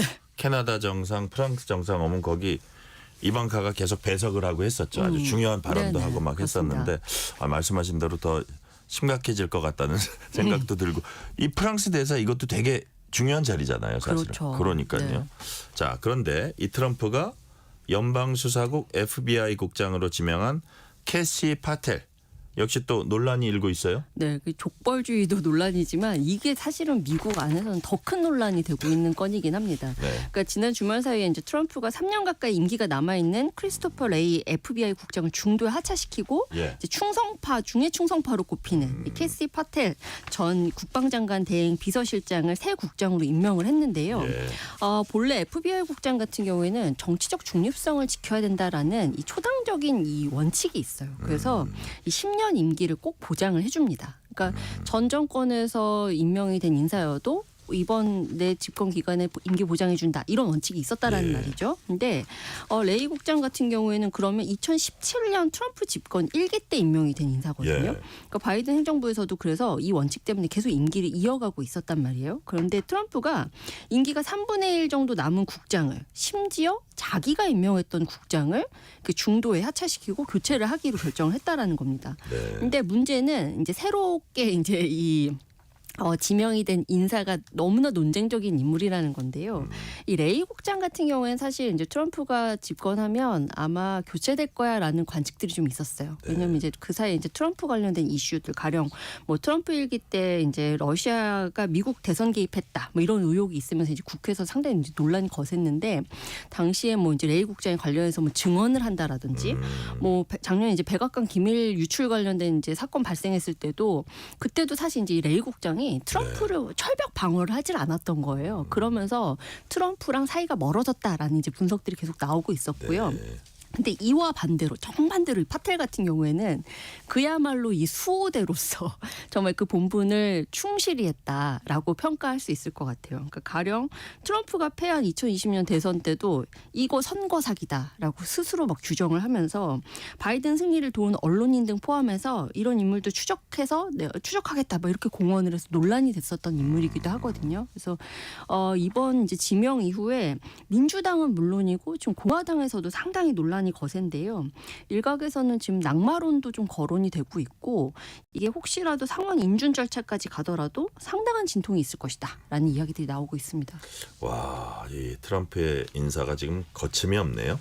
자, 다음 소식입니다. 내년부터 도입되는 인공지능 디지털 교과서가 오늘 공개됐다고 합니다. 그런데 AI 디지털 교과서 이거 정확히 어떤 거죠? 그러니까 우리가 이제 인공지능이라고 하면 내가 어떤 질문을 하면 이제 거기에 실시간으로 뭔가 딱 맞춤형 대답을 내주고 아예 요구사항에 아주 딱 맞춤형으로 부합하는 이제 답을 내어주는 것들 기대하죠. 근데 실제로 이제 인공지능 교과서 같은 경우에도 이를 지향점으로 삼고 있는 교과서입니다. 그래서 이제 학생들이 사실 이제 교실 안에 모여 있는 뭐 20명, 30명 이 학생들이 수준이 다 좀 다를 수밖에 없잖아요. 그렇죠. 어떤 학생들의 경우에는 학습이 좀 부진할 수도 있고 어떤 학생들은 굉장히 뛰어날 수도 있고 근데 여기에 맞춰서 교과서가 개별 학생의 학습 능력과 성취도를 분석해서 거기에 맞춰서 맞춤형 학습이 가능하도록 심지어 수업 시간에도 그런 학습이 가능하도록 지원을 한다라는 것이 골자입니다. 근데 오늘 이제 정부 세종청사에서 AI 디지털 교과서 수업 시연회가 있었어요. 그래서 이제 기자들도 다 참석을 해서 볼 수가 있었는데 이 현장을 좀 설명드리면 이게 무엇이다라는 걸 좀 더 와닿으실 것 같은데요. 가령 이제 학생 컴퓨터 화면에 I'm practicing my dance moves라는 문장이 뜹니다. 그럼 이제 학생이 이거를 딱 이 문장을 읽어요. 근데 어떤 학생은 굉장히 유창하게 읽고 어떤 학생은 사실 이 단어가 익숙지 않아서 떠듬떠듬 읽을 수도 있겠죠. 그럼 이제 이 AI가 학생의 음성을 분석을 해서 억양이 어떤지, 영어 발음은 얼마나 정확한지 이런 것들을 분석을 해서 바로 결과를 보여줍니다. 그래서 점수를 딱 매기는데요. 보충 학습이 필요해? 아니면 보통이야? 넌 통과야? 이런 것들 결과를 바로바로 알려준다는 거죠. 그리고 이제 가령 현재 진행형을 이제 배우는 단원이다. 그래서 예시문을 주고 이제 학생에게 현재 진행형을 활용해서 짧은 글을 써봐 이렇게 요구를 합니다. 그러면 이제 학생이 문장을 이제 제대로 쓰지를 못하고 혹시 이제 챗봇 기능을 통해서 근데 현재 진행형은 어떻게 써야 해? 이렇게 질문을 남겨요. 그러면 여기에서 그거는 비동사 플러스 동사 ing 형태로 한번 문장을 만들어봐라고 조언을 해요. 그럼 이제 이 조언을 듣고 학생이 문장을 만들었을 때 이 문장을 가지고 또 장문의 구성이 어떤지, 문법에 맞는지, 단어는 적절한지 이런 것들을 바로 평가를 해서 알려준다라는 거죠. 그리고 이제 이런 모든 결과들은 선생님에게 실시간으로 다 전송이 됩니다. 그래서 선생님이 수업을 하던 와중에도 대부분의 학생들이 이 수업 내용을 이해하고 있는지 아닌지를 바로 판단을 해서 수업을 진행할 수 있게 이제 도움을 준다라는 개념으로 이해하시면 될 것 같아요. 그리고 이제 만약에 미진한 학생이 있으면 보충 학습 자료를 이제 바로 제공을 해서 아이들이 좀 더 이제 부족한 부분들을 채워나갈 수 있게 뭐 도움을 준다든지 이런 것들이 이제 가능해진다는 것이고요. 지금 이제 AI 교과서 개발사들이나 교육부에서는 이제 이 AI 교과서가 이제 도입이 되면 수업에 적극적으로 참여하지는 못하는 학생들 내지는 이제 뭐 성취도가 좀 떨어지는 학생들 같은 경우에는 아주 효과적인 학습 수단이 될 것이다라고 이제 기대를 하고 있고요. 특히나 이제 선생님들 많은 분들이 이제 이게 수업 현장에서 제공할 뭔가 학습지를 만들고 인쇄하고 배포하고 뭐 만약에 시험을 보면은 그걸 다시 걷어서 채점을 하고 이런 것들 모두 수기로 이루어지는 과정에서 상당히 많은 작업량이 있을 수밖에 없는데 이런 업무량을 많이 줄여줄 것이다라는 기대감도 있습니다. 그래서 이런 것들이 이제 과연 가능해질 것이냐 여기에 대한 이제 기대감과 우려 다시 이제 교차하고 있는 상황인데요. 이게 AI 교과서다 보니까 특히 AI 자체에 대한 우려의 목소리들은 계속 있어요. 근데 우리가 이제 뭐 챗GPT 같은 것들 많이 활용해 보셔서 아시겠습니다만. 이게 기저에 깔려 있는 그 데이터가 충분하지 못하면 뭔가 이제 정확한 데이터가 반영되지 못할 수 있거든요. 그럼 이제 학생들에게 뭐 제대로 된 이제 막 그 평가나 이제 측정 도구를 활용할 수 없게 된다라든지 뭐 내지는 학생들한테 엉뚱한 답변을 준다든지. 그러니까 챗GPT 같은 경우에 왜 AI 환각이라고 해서 엉뚱한 답을 준다든지 거짓말을 사실인 것처럼 표현을 한다든지 이런 것들도 있잖아요. 그러니까 이런 현상들이 나타나지 않게 아주 완성도 높게 개발된 교과서들이 아마도 초기에 이제 제일 빨리 좀 정착하고 많이 채택될 것이다라는 분석들을 하고 있습니다. 뭐 취지는 참 좋은 것 같아요. 왜냐하면 똑같은 막 반에 학생이 30명이다 그러면 수준은 다른데 똑같은 그 강의를 한다고 하면 사실 흡수력이 다른데 좀 그 미진한 학생들한테 보충 들어갈 수 있으니까 이게 정착만 되면 괜찮다는 생각도 들고요. 그렇지만 완성도 높여야 된다. 데이터 정확성 이런 거 높여야 된다는 생각이 듭니다.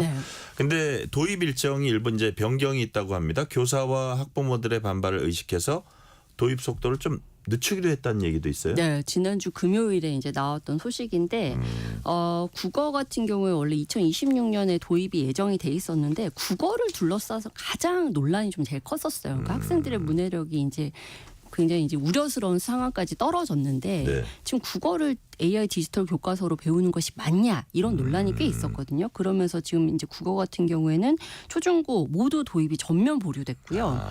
초등학교 사회과학, 중학교 과학은 도입 시기가 이제 당초 예정보다 1년 늦춰져서 2027년으로 미뤄졌습니다. 다만 이제 내년에 예정됐던 일정들은 좀 있어요. 근데 이런 것들은 그대로 진행을 하기로 했습니다. 그래서 초등학교 3, 4학년, 중학교 1학년, 고등학교 1학년 대상으로 한 수학하고 영어, 정보 과목 같은 경우에는 예정대로 내년에 도입이 되는 겁니다. 그동안 이제 뭐 교육계 안팎에서는 지금 가뜩이나 아이들이 지금 이제 학교는 물론이고 여기저기서 좀 이 디지털 기기 너무 과도하게 사용한다, 과몰입한다, 뭐 이런 이야기들 나오고 있는데 이 AI 디지털 교과서 때문에 이런 것이 더 심화되는 것이 아니냐 이런 우려도 좀 있었고 아까 말씀드렸던 문해력 문제 그리고 예산 부족까지 막 굉장히 여러 가지 이제 반발의 목소리가 좀 있었거든요. 그래서 지난달에는 뭐 교육감 협의회 차원에서 AI 디지털 교과서 도입 교과목 좀 조정해야 한다라는 의견을 좀 제출을 하기도 했고 교육부에서 이제 이런 여러 가지 여론들을 좀 반영을 해서 도입 일정을 좀 수정을 한 것으로 보입니다. 일단 내년 3월에 도입되는 AI 교과서 이제 검정 심사는 완료가 됐고요. 지난주에 이제 이 변경된 계획을 좀 발표하면서 총 76종이 최종 합격하면서 어떤 교과서들이 도입되는지 다 이 발표가 됐어요. 그리고 오늘 이제 이 교과서들이 공개가 됐는데 제가 아까 서두에 말씀드렸던 이 시연회 같은 경우도 이런 공개를 위한 이제 자리 중에 하나였던 거예요. 그래서 근데 지금 이제 여전히 딱 이게 겨우 3개월 남은 시점인데 AI 교과서에 대해서 굉장히 불투명한 것들이 너무나 많습니다. 가령 지금 이제 국회에서 최근에 통과가 이제 지금 이 상임위 차원에서 상임위 전체회의에서 통과된 법안이 하나 있는데 그게 뭐냐면 AI 디지털 교과서를 교과서가 아닌 교육 자료로 규정한 법안이에요. 그러니까 이게 무슨 이야기냐면 교과서라고 하면 필수로 채택을 해야 됩니다.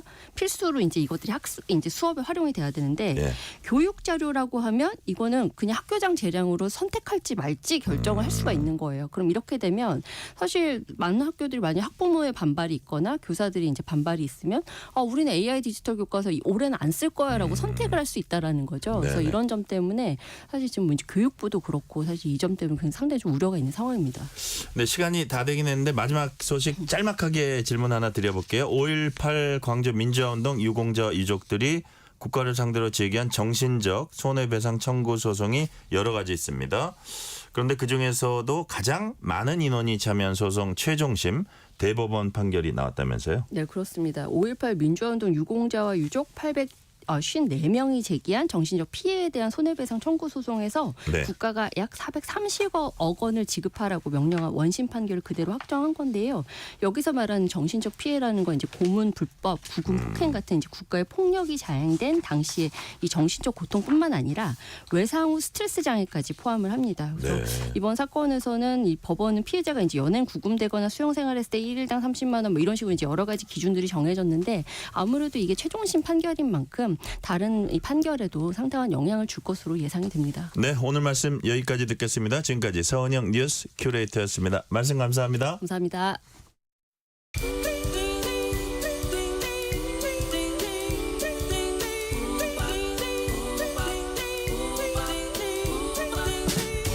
오늘 하루 뉴스를 정리해주는 다정한 편지 한 통. KBS 일라디오 뉴스레터 K.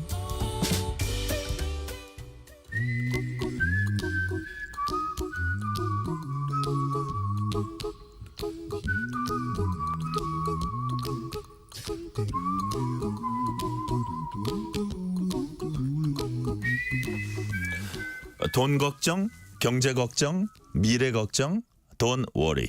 전문가와 함께 모든 경제 걱정 해소해드리는 시간입니다. 오늘도 권혁중 경제평론가 나오셨습니다. 어서 오세요. 네, 안녕하십니까.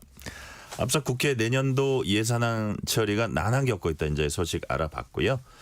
우리 경제 여러모로 도전 겪고 있지만 최근엔 대기업들의 위기설이 이제 제기되고 있습니다.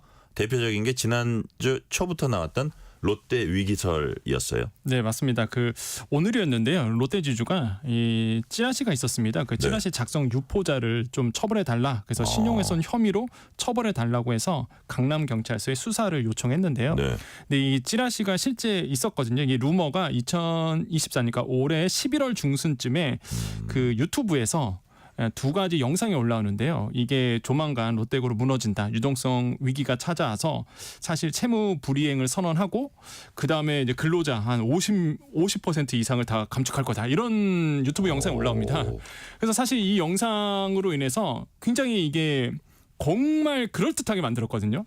그러다 보니까 뭐 차입금이 39조 원이고 조만간 이제는 뭐 말 그대로 채무 불이행 선언한다 이런 얘기가 나오면서 주식 시장에 큰 영향을 줬어요. 이게 그냥 소문으로서 끝났으면 모르겠는데 이 주식이 거의 뭐 롯데케미칼이 그날 이게 11월 18일 날 10% 이상 빠집니다. 그러니까 이게 주식이 폭락을 하니까 정말 많은 분들이 놀랬죠. 이게 정말 현실화 되나 보다. 그래서 이제는 롯데 지주가 발빠르게 좀 움직였습니다. 잘했죠. 그러니까 공식 해명이 바로 나서갖고 그건 찌라시고 그건 거짓말이다라고 얘기하면서 그 유동성 위기 관련 루머는 사실 무근이다라고 이제는 해명을 했고요. 그래서 주가가 다시 이제 회복했던 이런 사례가 있습니다. 그러다 보니까 실제 지금 롯데에 대한 불안한 것들이 좀 시장에 아직도 좀 남아 있긴 하지만 롯데가 뭐 공식적으로 이제 아니다라고 얘기를 하고 있어서 뭐 계속 시장에서는 계속 이렇게 지켜보고 있는 상황이다 이렇게 말씀드립니다. 지금 우리 권혁중 평론가님께서 말씀하신 찌라시는 사설 정보지로 약간 순화하겠습니다. 네네. 자, 롯데는 정면으로 반박했지만 뭐 아니 땡 골뜨기 연기 나겠냐 이렇게 생각하는 분도 있을 수 있잖아요. 네. 근데 이 와중에 롯데그룹의 약 상징이라고도 할 수 있는 롯데타워 이게 담보로 나왔어요. 네. 와, 이게 진짜 뭐지? 이렇게 놀란 분들도 있었을 것 같은데 우리 권혁중 평론가님이 지금 객관적으로 볼 때 롯데 상황 지금 어떻습니까? 그러니까 많은 분들이 오해를 하시더라고요. 그러니까 롯데타워를 뭐 담보로 내놨다 그러니까 이걸 팔아서 무슨 빚을 갚는다 이렇게 오해하시는데 그렇게 오해할 수 있죠. 전혀 그렇지 않고요. 그거 아니에요. 그냥 시장에서 회사채에 대해서 이제 채권자들이 불안해하니까 우리는 이 정도로 성의를 보인다. 우리는 이 정도로 롯데타워를 내놓을 수 있을 정도로 담보를 잡아주면서까지 이제 시장을 좀 안정시키기 위해서 이제 제스처로서 이제 나아줬던 거고요.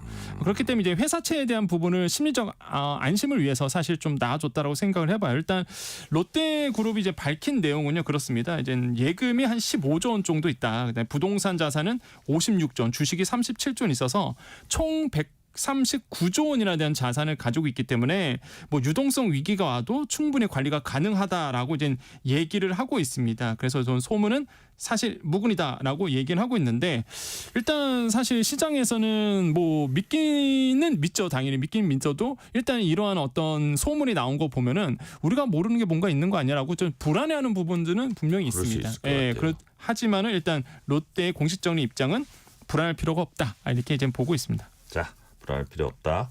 그 이제 말씀을 했고요. 롯데 측에서 그 위기설의 핵심에 롯데 케미칼이 있는 게 아니냐 이런 얘기들 많아요. 왜 그렇습니까? 이거는 사실 롯데 케미칼에서 좀 시작을 했는데 이게 사실 롯데 지주 입장에서는 캐시카우였어요. 그러니까 현금을 뽑아내는 정말 현금이 잘 창출되는 곳이었습니다. 이게 3년 전만 하더라도 한 1조 5천억 원 정도의 현금을 이제는 창출했던 이런 기업인데 요즘에 굉장히 안 좋거든요. 이유는 아시겠지만 중국산 제품이 워낙 싸게 시장에 풀리다 보니까 사실 석유화학 제품으로 이제 애를 먹고 있습니다. 지금 현재. 근데 이제 이게 좀 이제 많은 분들이 진짜야라고 이제 봤던 이유가 실제 11일 날 11월 21일 날 롯데케미칼이 공시를 하나 했는데요. 그 회사채 14개에 대해서 기한이익 상실 원인 사유가 발생했다라고 밝혔습니다. 근데 이게 약간 이해하기가 좀 어려울 건데 이런 거예요. 기한이익 상실은 뭐냐 그러면 특정한 조건이 충족되지 않을 경우 이제 채무자가 누렸던 이익 한마디로 돈을 빌리는 입장이잖아요. 롯데케미칼 입장에서 뭐 회사채를 발행했으니까 근데 그 이익이 상실되는 겁니다. 근데 그 특정한 조건이 두 가지가 있었어요. 그게 뭐냐 그러면 부채 비율 3개년 누적 평균치 부채 비율을 200% 이하로 유지해야 된다. 회사가. 근데 이거는 지켰어요. 75%니까. 그런데 하나가 생깁니다. 삼각점 영역이라고 해서 에비타라고 보통 부르는데요. 이 한마디로 현금 창출 능력을 얘기해요. 그래서 영업이익이 이 삼각점 영업이익이 이자 비용보다 5배 이상을 유지해야 된다라는 조건이 있었습니다. 이게 보통 5배수로 보통 많이 해요. 회사채 발행할 때. 그러니까 이거 그대로 이제 5배수 유지를 해야 되는데 한마디로 벌어들인 이득으로 영업이익으로 뭐 금융비용을 하더라도 5배 이상은 많아야 된다 이 얘기거든요. 그런데 이게 4.3배였습니다. 그러니까 5배가 안 되는 거예요. 이건 팩트거든요. 그러다 보니까 당연히 기한이익 상실이 나오면서 채권자가 언제든지 이거를 돈을 회수할 수 있는 권리가 생깁니다. 그럼 불안하잖아요, 사실. 그렇죠. 그럼 회사채를 발행했는데 채권자들 같은 경우는 그거를 사주는 입장이잖아요. 그럼 만약에 채권자들이 너 나올 거 없이 돈을 빼가게 되면 유동성 위기가 찾아오겠죠. 그래서 이제는 요것 때문에 사실상 이제는 롯데 지주가 발빠르게 움직인 겁니다. 불안할 필요가 없다. 그럼에도 불구하고 사실상 롯데 지주의 현금 차출 능력이라든지 지금 자산은 충분하다라고 이제는 좀 보도도 하고요. 그다음에 이제는 얘기를 하고 있다라고 말씀을 드립니다. 이렇게 이제 불안을 잠재우기 위해서 적극적으로 현금 100조 원 넘게 갖고 있는데 적극적으로 대응하고 있고 그 담보로 나온 롯데타워.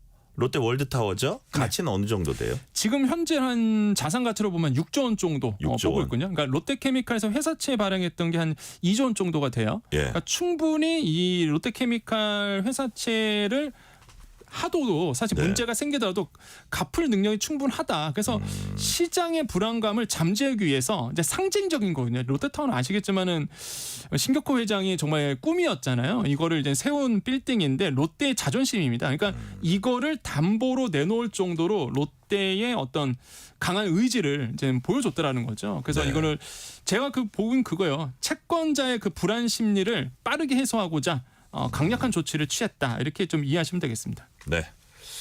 자, 최근에 CEO 18명 한꺼번에 바꾸는 대폭 물갈이 인사했고 3세 시니얼 전무는 부사장으로 초고속 승진했습니다.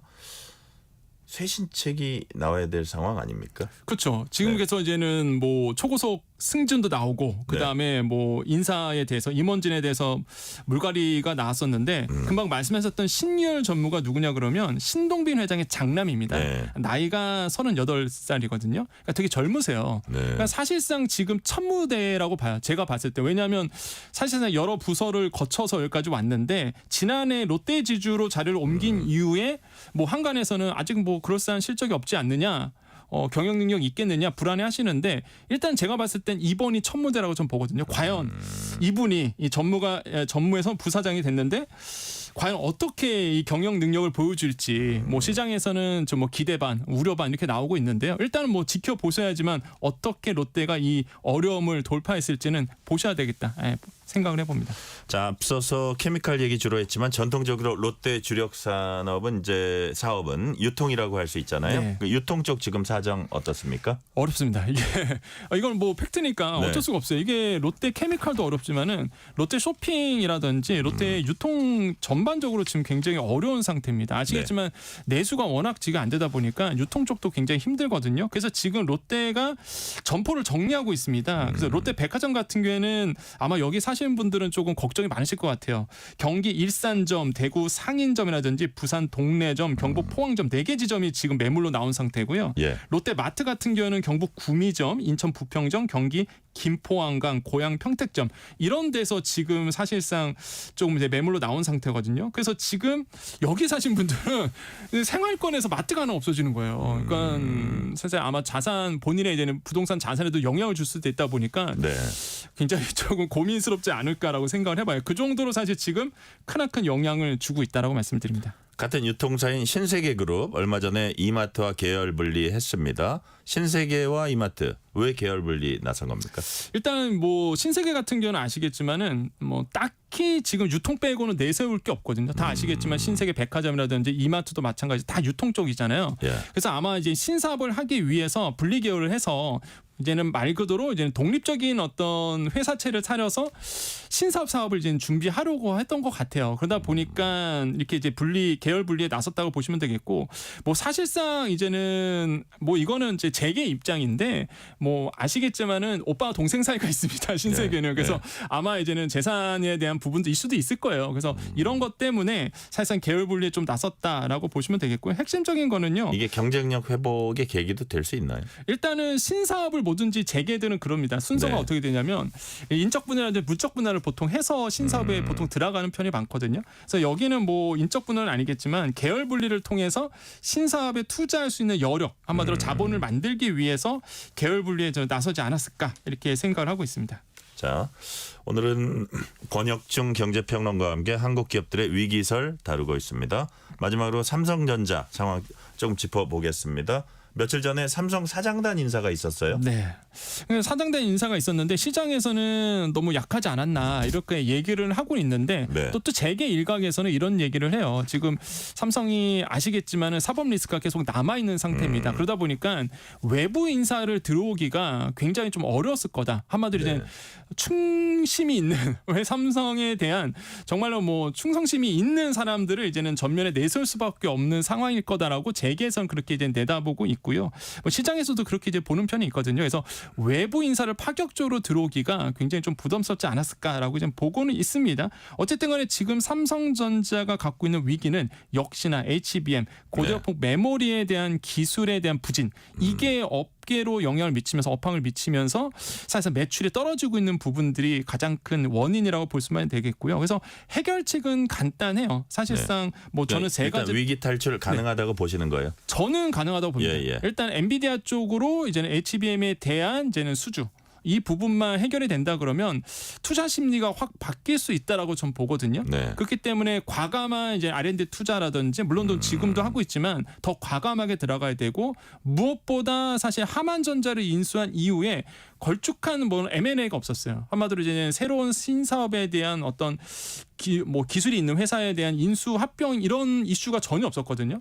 그러다 보니까 저는 지금 자금은 충분하니까 큰 M&A를 통해서 사실상 변화를 좀 모색해야 될 타이밍이다. 그래서 이러한 변화들이 일어난다 그러면 저는 뭐 삼성전자에 대한 기술이 없는 회사가 아니잖아요.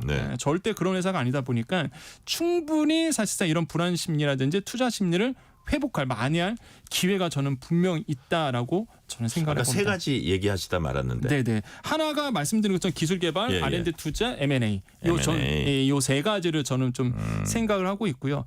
그래서 지금 좀 안타까운 부분은 이제 퀄테스트 그러니까 엔비디아 쪽으로 이제 퀄테스트 통과가 얘기가 계속 딜레이되고 있어요. 뭐 언제 통과되냐 이런 얘기가 있는데 요것만 좀 해소가 된다 그러면 저는 뭐 삼성전자에 대한 투자 심리가 회복이 가능하다. 저는 그렇게 보고 있습니다. 어쨌든 핵심은 HBM이다 이렇게 보시는 거죠. 그렇죠. 이게 시작이었으니까요. 예, 마무리도 HBM으로 사실 좀 마무리를 해줘야 된다라고 좀 보고 있기 때문에 네. 지금 가장 큰 문제는 수급이 너무 많이 빠져나가갖고요. 특히 외국인들이 너무 노골적으로 매도세를 던지고 있는 부분이 있거든요. 그래서 한간에서는 그런 얘기를 합니다. 무슨 의도가 있는 거 아니냐. 사실 경영권 흔들기에 대한 어떤 그 의도가 아니겠느냐. 그렇게까지 봐요? 네, 왜냐하면은 사실 이제는 오너 일가에서 상속세에 대해서 사실 좀 부채를 안고 있습니다. 상속세를 내기 위해서.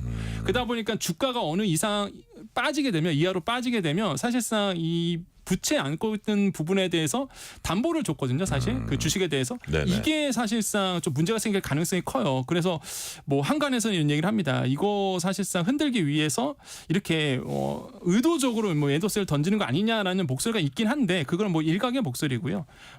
하지만은 일단은 너무 노골적으로 지금 외국인들이 빠지고 있는 상황이라서 지금 그런 부분이 좀 우려스러운 부분. 그래서 옛날에는 그랬거든요. 이런 상황이 오면은 개인 매수세가 항상 이제 받아줬는데 네. 아시겠지만 개인 매수세는 거의 지금 코인 쪽으로 가고 계시고 미국으로 가 계셔갖고 그러니까요. 사실 이런 부분이 좀 안타깝다고 생각을 해봅니다. 자, 지난달에는 주가가 4만 원대까지 내려가면서 주식시장에 많은 혼란이 있었습니다. 지금은 상황이 좀 달라졌어요? 그렇게 변하진 않았습니다. 그래요? 물론 뭐 4만 원대보다는 많지만은 사실상 지금 국내 ETF 펀드에서도 사실상 종목에서 제외되는 것으로 나오고 있거든요. 그러니까 패시브 자금이 안 들어오게 돼요. 그렇게 되면 펀드 자금이. 그러면 더더욱 주가에는 이제 안 좋은 영향을 줄 수밖에 없는 상황으로 가는 거죠. 특히 아까 말씀드렸지만 고대역폭 메모리에서 주도권을 완전히 SK하이닉스로 지금 넘겨준 상황에서는 뭐 아까도 말씀드린 것처럼 진짜 시작도 HBM이고요. 삼성전자는 마지막도 HBM으로 끝날 가능성이 크거든요. 그러니까요. 그래서 HBM에 대한 특히 엔비디아 쪽에 대한 이제는 납품 이 소식만 전해지면은 굉장히 좀 좋을 텐데 아직은 사실 그 소식이 전해지지 않다 보니 지금 삼성전자에 투자하신 분들 입장에서는 애가 탈 수밖에 없는 지금 상황이다 이렇게 말씀드립니다. 제가 마지막 질문을 삼성전자의 최우선 과제는 뭐라고 보십니까? 했는데 대답은 HBM이네요. 그렇죠. 결론은 엔비디아에 대한 퀄 테스트 통과 이게 아마 가장 기다리던 소식이 아닐까 이렇게 생각을 해봅니다. 네, 오늘은 여기까지 말씀 듣겠습니다. 지금까지 권혁중 경제평론가였습니다. 말씀 감사합니다. 네, 감사합니다. 오늘 뉴스레터 K는 여기까지입니다. 12월의 첫 월요일은 오늘은 좀 포근했습니다. 내일부터는 영하권 추위가 시작된다고 하니까 특별히 따뜻하게 입으시면 좋겠습니다. 유리상자의 12월의 로망스 오늘 끝곡으로 함께 들으시겠습니다. 커피 쿠폰 받으실 분들은 뉴스레터 K 홈페이지 확인해 주시고요. 오늘도 함께해 주신 청취자 여러분 진심으로 감사드립니다. 지금까지 뉴스레터 K 전종철입니다.